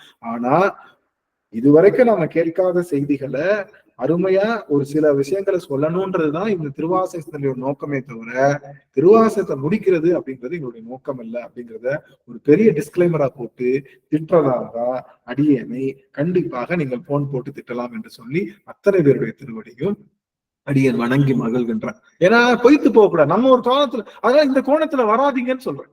சிவத்தை பருகுவதுதான் இங்க நோக்கம். அதுக்கு ஒரு இலைதான் திருவாசகமே தவிர அதை சுற்றி உள்ள செய்திகள் எல்லாம் சொல்லி போவது அடியனுடைய கடமையா இருக்குன்றனால இதுக்கான விளக்கத்தை செய்வது என்ன தமிழாசிரியரோ இல்ல சமய சொற்பொழிவாளரோ இல்ல பட்டய படிப்பு தருகின்ற சான்றிதழ் தருகின்ற ஆசிரியரோ அல்ல. உங்களோடு பயணிக்கின்ற ஒரு அடியேனை தவிர, உங்கள் திருவடிக்கு தொண்டு செய்ய வந்த தொண்டனை தவிர எனக்கு வேற என்ற தகுதியும் ஒண்ணும் இல்லை. குருநாதர் திருவடி பணிந்து இதை நிறைவு செய்யறேன். நல்லது. நெட்டு கிடைக்கலன்னு திட்டுவாங்க ஐயா. எப்படி ஐயா அப்படியெல்லாம் திருவாசகத்தை முடிக்க முடியாதுங்கய்யா. முடிச்சா மறுபடியும் இந்த அடியார் திருக்கூட்டம் கிடைக்காதுங்கய்யா. அதனால முடிய கூடாதுங்கய்யா. நல்லது. மகிழ்ச்சி. அதனால உங்களுடைய எதிர்பார்ப்பு அதுவா இருந்ததுன்னா தயவு செய்து சாமி வீழ்ச்சியாகவே சொல்றாரு இந்த டைம் பூரா ஃபுல்லா பேசிட்டு இருக்காரு அப்படின்னு நினைச்சது. அதுதான். அதனால அது அடியன் சொல்ல வேண்டிய கடப்பாடு. நீங்க உங்களுடைய எதிர்பார்ப்பு அதுவா இருந்தா அப்படி வர வேணாம். இதுக்கான பொருள்கள் நாம சொல்ல போறது அப்படி பொருள் சொல்லி நம்ம எக்ஸ்பிளைன் பண்றது நம்முடைய வேலை இல்லை. இதை முடிச்சு போறப்போ ஒரே ஒரு மனமாற்றம் மனசுல ஏற்பட்டிருக்கு அப்படின்னா அதுதான் திருவாசகனுடைய நோக்கம், வேற ஒண்ணும் கிடையாது. அதனால நம்ம டாபிக்கையும் விட்டு நான் ரொம்ப கதைலாம் பேச மாட்டேன். பாத்தீங்களா, உணர்வு கதைகள் மட்டும் தான் பேசுவேன். அதனால அதையும் மன்னிச்சுக்கோங்க. நிறைவு செய்யலாம். இன்றைய தினம் நிறைவு செய்யும் முகமாக சிவம்னு பேரை சொல்லி நீங்க என்ன பேசினாலும் நாங்க கண்ணை மூடிட்டு கேட்போங்க. எவ்வளவு நேரம் பேசினாலும் கேட்போங்க. அருளுக்கு அடியவர்கள், அடியல் செய்த பெரும் தவத்தினாலே பெற்ற அடியவர்கள். அதனால இன்றைய தினம் நம்ம நிறைவு செய்யறோம். நிறைவு செய்யும் முகமாக இன்றைய தினம் நம்மளுடைய வாழ்த்து பாடல் வான்முகில் வளாது பெய்க குழந்தைவேல் ஐயா அவர்கள் பாடலாம். ஐயா வாய்ப்பு இருக்குன்னு சொல்லி குழந்தைவேல் ஐயாவுக்கு ஒரு வாய்ப்பு கொடுக்கலாம். வான்முகில் வளாது பெய்க மலிவளம் சுரக்க மன்னன் கோன்முறை அரசு செய்க குறைவிலாதுயிர்கள் வாழ்க நான் மறை அறங்கள் ஓங்க நற்றவம் வேள்வி மல்க மேன்மைகள் சைவ நீதி விளங்குக உலகமெல்லாம். மேன்மைகள் சைவ நீதி விளங்குக உலகம் எல்லாம். சிவா திருச்சிற்றம்பலம். அடியே நன்றி. சிவ ரொம்ப நன்றிங்க சுவாமி. மகிழ்ச்சிங்க ஐயா. சிவாயம் மியூட் பண்ணிக்கலாம் சுவாமி. ஆக குருநாதர் ஒரு கட்டளை இட்டு இருக்காரு. அனுபவம் இனிமே கேட்க வேணாம். குருநாதர் என்ன சொன்னார்? கட்டளை அனுபவம் கேட்க வேணும். அதுக்கு பதிலா உங்களுக்கு ஏதாவது சந்தேகம் இருந்தா கேளுங்கன்னு சொல்றோம். அதனால இனிமே என்ன பண்ண போறோம்னா அனுபவம் என்பதை விட்டுட்டு நாம இப்ப வரைக்கும் சொன்னதுல ஏதாவது சந்தேகம் இருந்தது, ஏதாவது கேள்வி கணைகள் இருந்ததுன்னா தாங்கள் தொடுக்கலாம். தொடுக்கிறவங்களுக்கு நம்ம ஒரு 2 அடியார்களுக்கு தான் வாய்ப்பு கொடுக்குறோம். மித்தவர்கள் குரல் பதிவா கொடுத்து தொடுக்கலாம். ஏன்னா நம்ம காலம் கருதி அதை சொல்றோம். இப்போ இந்த அவையில நம்ம ஏற்கனவே சொன்ன அந்த விஷயங்கள் எல்லாம் கேட்டு அடியார்களுக்கு ஏதாவது ஒரு கேள்வி இருந்ததுன்னா அடியவர்கள் இங்க தொடுக்கலாம். கேள்வி அங்கே இருக்கலாம் சுவாமி. ஐயா திருவடி வணங்குறேன் ஐயா. இந்த நான்கிறது இதுல சம்பந்தப்பட்ட மாதிரி வருமா ஐயா? நான்கிறது யாருங்கிறத திருப்பி திருப்பி திருப்பி திருப்பி அந்த ஒரு ஆராய்ச்சிக்குள்ள போகும்போது கடைசியா தெரியறதுதான் அந்த ஆன்மீகமா அப்படிங்கிறது என்னுடைய கேள்வியா ஓடிக்கிட்டே இருந்துச்சு நீங்க சொல்லிட்டு இருக்கும்போது. அதுதான் ஐயா. அருமையான கேள்வி. நான் என்ற கேள்விக்கு விடை தேடுவதுதான் ஆன்மீகமான இல்ல. நான் என்பதுன்ற ஒரு பொருளும் கிடையாது. நான் என்ற பொருள் எப்ப வரும்னா உடல் எடுக்கும் போதுதான் நான் என்ற பொருளே வருது. உடல் இல்லாதக்கப்போ இதுக்கு என்ன பொருள் அப்படின்னு கேட்டா இல்ல. அதனால சில பேர் என்ன சொல்றாங்கன்னா, நீ யாருன்னு தெரிஞ்சுக்கிறது தான் ஆன்மீகம். கடவுள்கிட்ட போய் நீ யாருன்னு கேளு. நீ என்ற பொருள் இருந்தாலே போச்சு, தெரிஞ்சு போச்சு. நீ யாருன்னா நீ ஆணா பெண்ணா, உனக்கு நீ வந்து வேற ஜெண்டரா, இல்ல உனக்கு வந்து நீ குண்டா இருக்கியா ஒல்லியா இருக்கியா, இதெல்லாம் பருமன். நான் என்றது நம்மளுடைய பருமன் சார்ந்ததோ இல்ல உருள் சார்ந்ததோ இல்ல அது குணம் சார்ந்ததோ இருந்தாலும் கூட குணத்தையும் விட்டு மத்த எல்லாத்தையும் விடுவோம். அதனால நான் என்ற சொல்லுக்கு பொருள் தேடுவது கூட ஆன்மீகம் அல்ல. இறைவன் ஒருவன் தான் சாஸ்வதம் என்று எல்லா பொருளையும் விடுவதுதான் ஆன்மீகம். வேற ஒண்ணும் கிடையாது. நான் யாருன்னு தெரிஞ்சு என்ன பண்ண போறேன்?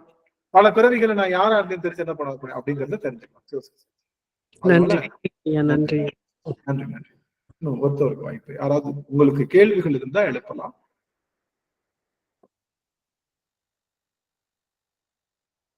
ஏற்கனவே வாத்தியார் இந்த மாதிரி கிளாஸ்ல கேள்வி கேட்டா நம்ம எல்லாம் நல்லா தெரிஞ்சவங்களே அமைதியா தான் இருப்போம். தண்டபாணி, உலகப்பற்றுல 0 இருந்தால் ஆன்மீகத்தில் விரிவடையலாம். உலக பொருள் 0 ஆயிடுச்சுன்னா ஆன்மீகம் இன்ஃபினிட்டி ஆயிடும். உலக பொருளும் ஆன்மீகமும் ஒண்ணுக்கு ஒண்ணு நேர்மாறல். 1/0 என்ன சாமி? இன்ஃபினிட்டி. 1/0 இன்ஃபினிட்டி. அதனால உலக பொற்ற 0 பண்ணிட்டோம்னா ஆன்மீகத்துல இன்ஃபினிட்டி ஆயிடலாம். ஆக இந்த பொருளிலிருந்து விலகுவது என்பது என்னன்னா உடலால விலகுவது என்பதல்ல, மனதால விலகுவது. அதுக்காக துறவரம் போவதல்ல, இருந்து கொண்டே அந்த விஷயத்துல விலகுவது என்பதுதான் இங்க நம்ம சொல்லப்படும். அமைச்சோம். ரொம்ப மகிழ்ச்சி. உங்க எல்லாருக்கும் வயது வரம்பு இருக்காங்கய்யா சாமி? அந்த பற்றெல்லாம் விடுறதுக்கு வயதுன்னு ஒண்ணு இருக்காங்கய்யா. ஏன்னா இப்ப நமக்கு இருக்கிற சிச்சுவேஷன்ல வந்து எல்லா கடமைகளும் எல்லாம் பாக்கணும் இல்லைங்கய்யா. அது பண்ணிட்டுதான் நம்ம அந்த பற்று அப்படிங்கிற வார்த்தையே விட முடியும். அது இல்ல வயதுக்கும் அதுக்கும் சம்பந்தமே கிடையாது. நாவுக்கரசு நம்மளுடைய ஞான சம்பந்தர் பிறவியிலிருந்து நிற்கிறார். அவங்க கல்யாணம் முடிக்கிறப்ப கல்யாணம் வேணான்ற, நான் வந்தது அதுக்காக வரலன்றாரு. இதுக்கப்புறம் கல்யாணம் முடியும்னு சொன்னதுக்கப்புறம் சரி ஏத்துக்கிட்டு அவர் திருமணம் நிகழ்த்தல நேரா கூட்டிட்டு போய் ஜோதியில கலக்க வச்சாரு எல்லாத்தையும். அந்த மாதிரி நம்ம ஆன்மீகம் என்பது அந்த உடல் இப்ப எல்லாத்தையும் முடிச்சுட்டு சாமியை போய் பார்க்கணும், அப்பதான் சாமி கும்பிடணும் அப்படின்ற மாதிரி ஒரு தாட்ஸ் நமக்குள்ள இருக்கு இல்லையா? அந்த தாட்ஸ்லதான் சாமி வந்து என்ன சொல்றாரு? காலம் உண்டாகவே காதல் செய்வேன், மிகவோர் காலம் இனி இல்லை. அதனால எந்த தருணத்திலையும் நம்ம அந்த நிலைமைக்கு போகலாம். ஆனா கணவருக்கும் பணிவிடை செய்து கொண்டே, குழந்தைகளுக்கு தேவையான செய்து கொண்டே, எல்லாத்தையும் செய்து கொண்டே அவர்கள் மீது உள்ள பற்றை நீக்கலாம். அந்த ஸ்ட்ராட்டஜி, அந்த விஷயம் பேங்க் எம்ப்ளாயியா இருந்து வித்ட்ரா பண்றதையும் டெபாசிட் பண்றப்பையும் எந்த வித குழப்பமும் இல்லாம அவர்களுடைய பணம் அவர்களுக்கு வந்தது, அவர்களுடைய பணம் அவர்களுக்கு போட்டார்கள் என்ற நினைப்போடு அவர்களுடைய வினைக்கு நாம உதவி செய்யறமே தவிர அவர்கள் முழுவதும் அல்ல என்ற நினைப்பு எந்த சொல்ல போன இளமையிலேயே வர வேண்டும். அதுதான் முக்கியம். இளமையில கண்டிப்பா 5 வயசுல வந்துச்சுன்னா இன்னும் நல்லது. குழந்தைங்களுக்கு பொண்ணுங்களுக்கு எல்லாத்துக்கும் நம்ம இப்படி சொல்லி கொடுத்துட்டோம்னா எந்த பொண்ணாவது மாமியாட்ட போய் சண்டை போடுமா? எந்த பொண்ணாவது நாட்டு சண்டை போடுமா? வாய்ப்பே கிடையாது. என்ன பகை வந்தாலும் அது அப்படியே ஜாலியா போய் எடுத்துட்டு போகும். அதோடைய லைஃப் ஸ்டைல் பாத்தீங்கன்னா ரொம்ப கேஷுவலா இருக்கும். அதுக்காக நம்ம எல்லாம் நான் சொல்றது உங்களுக்கு புரியும் எனக்கு புதக்கோ. அதனால எவ்வளவு இளமையில நம்ம சொல்லித்தரணும் அவ்வளவு இளமையில சொல்றது. அதனால காலம் வயது என்பது தேவையில்லை. இன்னொன்னு, இந்த ஆன்மீகம் பெறுவதற்கு ஐயோ நான் இப்பதான் வந்திருக்கேன், எனக்கு ஆல்ரெடி எனக்கு 70 வயசு ஆயிடுச்சு, 65 வயசு ஆயிடுச்சு, நான் எப்ப போறது? நான் ஏற்கனவே சொன்னது போல அரை நிமிடம் மட்டும் பக்தி, அரை நிமிடம் இந்த மனப்பக்குவம் வந்தா போதும், நீங்க இன்ஃபினிட் முடிவில்லாத அந்த வரம்பிலி ஆற்றலை நீங்க பெற முடியும் அப்படின்றதையும் சொல்றேன். ரொம்ப நன்றிங்க சுவாமி. ரொம்ப ரொம்ப மகிழ்ச்சி. அத்தனை பேருடைய திருவடி தாமரைகளையும் அடியன் சென்னிமேல் சூட்டி மகிழ்ந்து. மேலும் உங்க எல்லாருக்கும் அடியனுடைய மிகப்பெரிய விண்ணப்பம் என்னன்னா, கண்டிப்பா குரல் பதிவுகள் கொடுங்க. குரல் பதிவுகள் நம்முடைய குடும்பத்துல கொடுங்க. ரொம்ப குரல் பதிவு மலிந்து போயிடுச்சு. அதனால அடியார்கள் குரல் பதிவு கண்டிப்பா கொடுக்கணும்னு சொல்லி அத்தனை அடியார் பெருமக்களுடைய திருவடி தாமரைகளையும் அடியேன் வணங்கி மகிழ்ந்து இன்றைய தினம் நிறைவு செய்யும் முகமாக அடியேனே நிறைவு செய்கின்ற இன்றைய நாள். அதனால இன்றைய தினம் எனக்கு ஒரு செய்தி, அம்மா வந்திருக்காங்க, அம்மாவையும் நம்ம சொல்லலாம் இன்னைக்கு. அம்மாவுக்கு வாய்ப்பு நம்ம ஜெகதீஸ்வரி அம்மா பாடலாமா? சுவாமி அம்மா பாட்டு நல்லா இருக்கும்னு நினைக்கிறேன். அம்மா நீங்க ஆறு தடந்தோல் பாடலாம். ஜெகதீஸ்வரி அம்மா சுவாமி ஆறு தடந்தோல் பாடுங்க.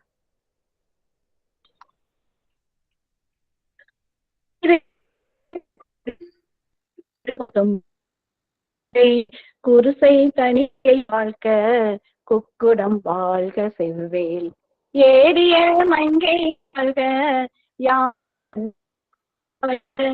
மாறிலா வள்ளி வாழ்க வாழ்க சீரடியாரெல்லாம் மாறிலா வள்ளி வாழ்க வாழ்க சீரடியாரெல்லாம். வேல் முருகனுக்கு அரோகரா. நன்றிங்கய்யா. நன்றிங்க சுவாமி. அத்தனை அடியார்களும் விடை பெற்றுக் கொள்ளலாம். எல்லாரும் வந்து கண்டிப்பா நாளை வந்து ஏதாவது நிகழ்ச்சி இருக்கும். நம்ம வந்து திருப்புகள் வந்து பயிற்சி தர்றாங்க. அதுக்கப்புறம் செவ்வாய்க்கிழமை வார வழிபாடு இருக்கு. நம்ம புதன்கிழமை திருவாசக சிந்தனை சந்திக்கலாம்.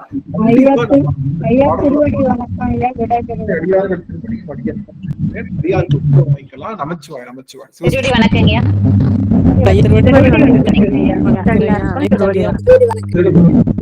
ஐயா திருவடி வணக்கம் ஐயா. நன்றி ஐயா. சிவாய நமः.